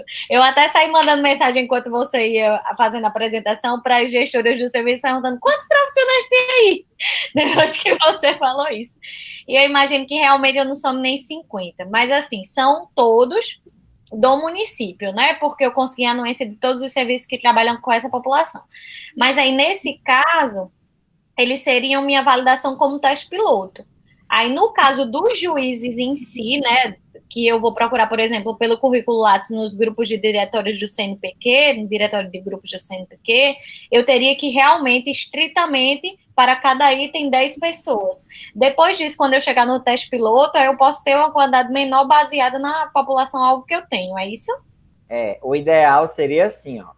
Primeiro você faz a pesquisa com especialistas. Então, o tema de sua pesquisa é o quê? Pode dizer assim, bem resumido, o tema central da pesquisa. Você pesquisa o quê? Eu pretendo construir e validar um protocolo de fluxo de atendimento multiprofissional para crianças com autismo. Ótimo. Então, você está tentando construir um fluxo de atendimento para autistas, né? Com autismo. Assim, meu filho é autista, viu, gente? Por isso que eu sei que é com autismo. Mas eu vou falar autista para ser mais rápido. Aí, o que ocorre? O especialista são pessoas que trabalham com isso todos os dias. Ou acadêmicos de grande renome na literatura que pesquisam isso.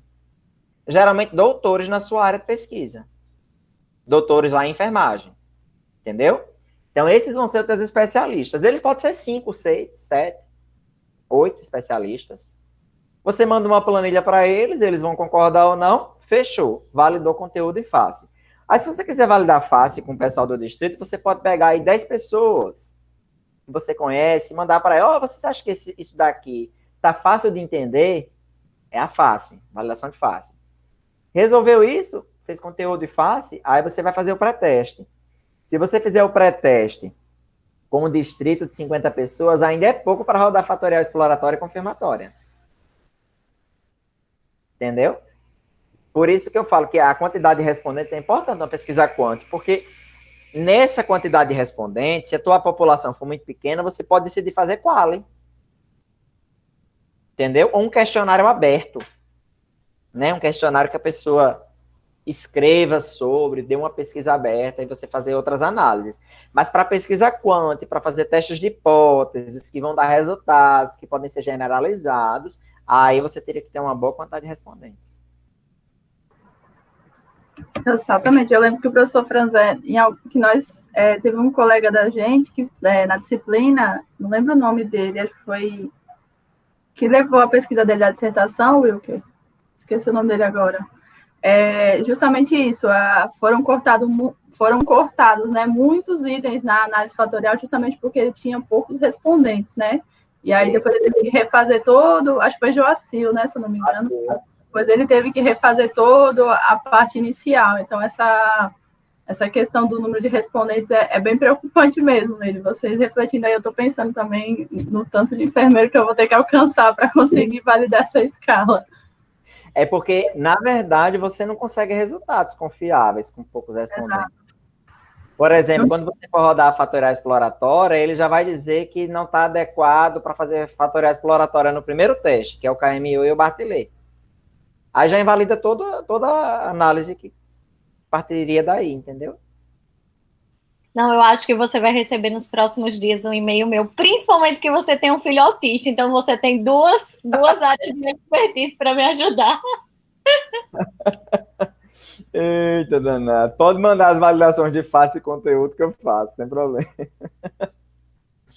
Pois é, Gente, mas então aí... podemos encerrar, né? Sim. 2 horas. Olha aí. Foto, né? Vamos. Quem quiser, A explanação. eu vou tirar um print aqui, fiquem aí sozinhos. Alguém mais vai ligar a câmera? Não.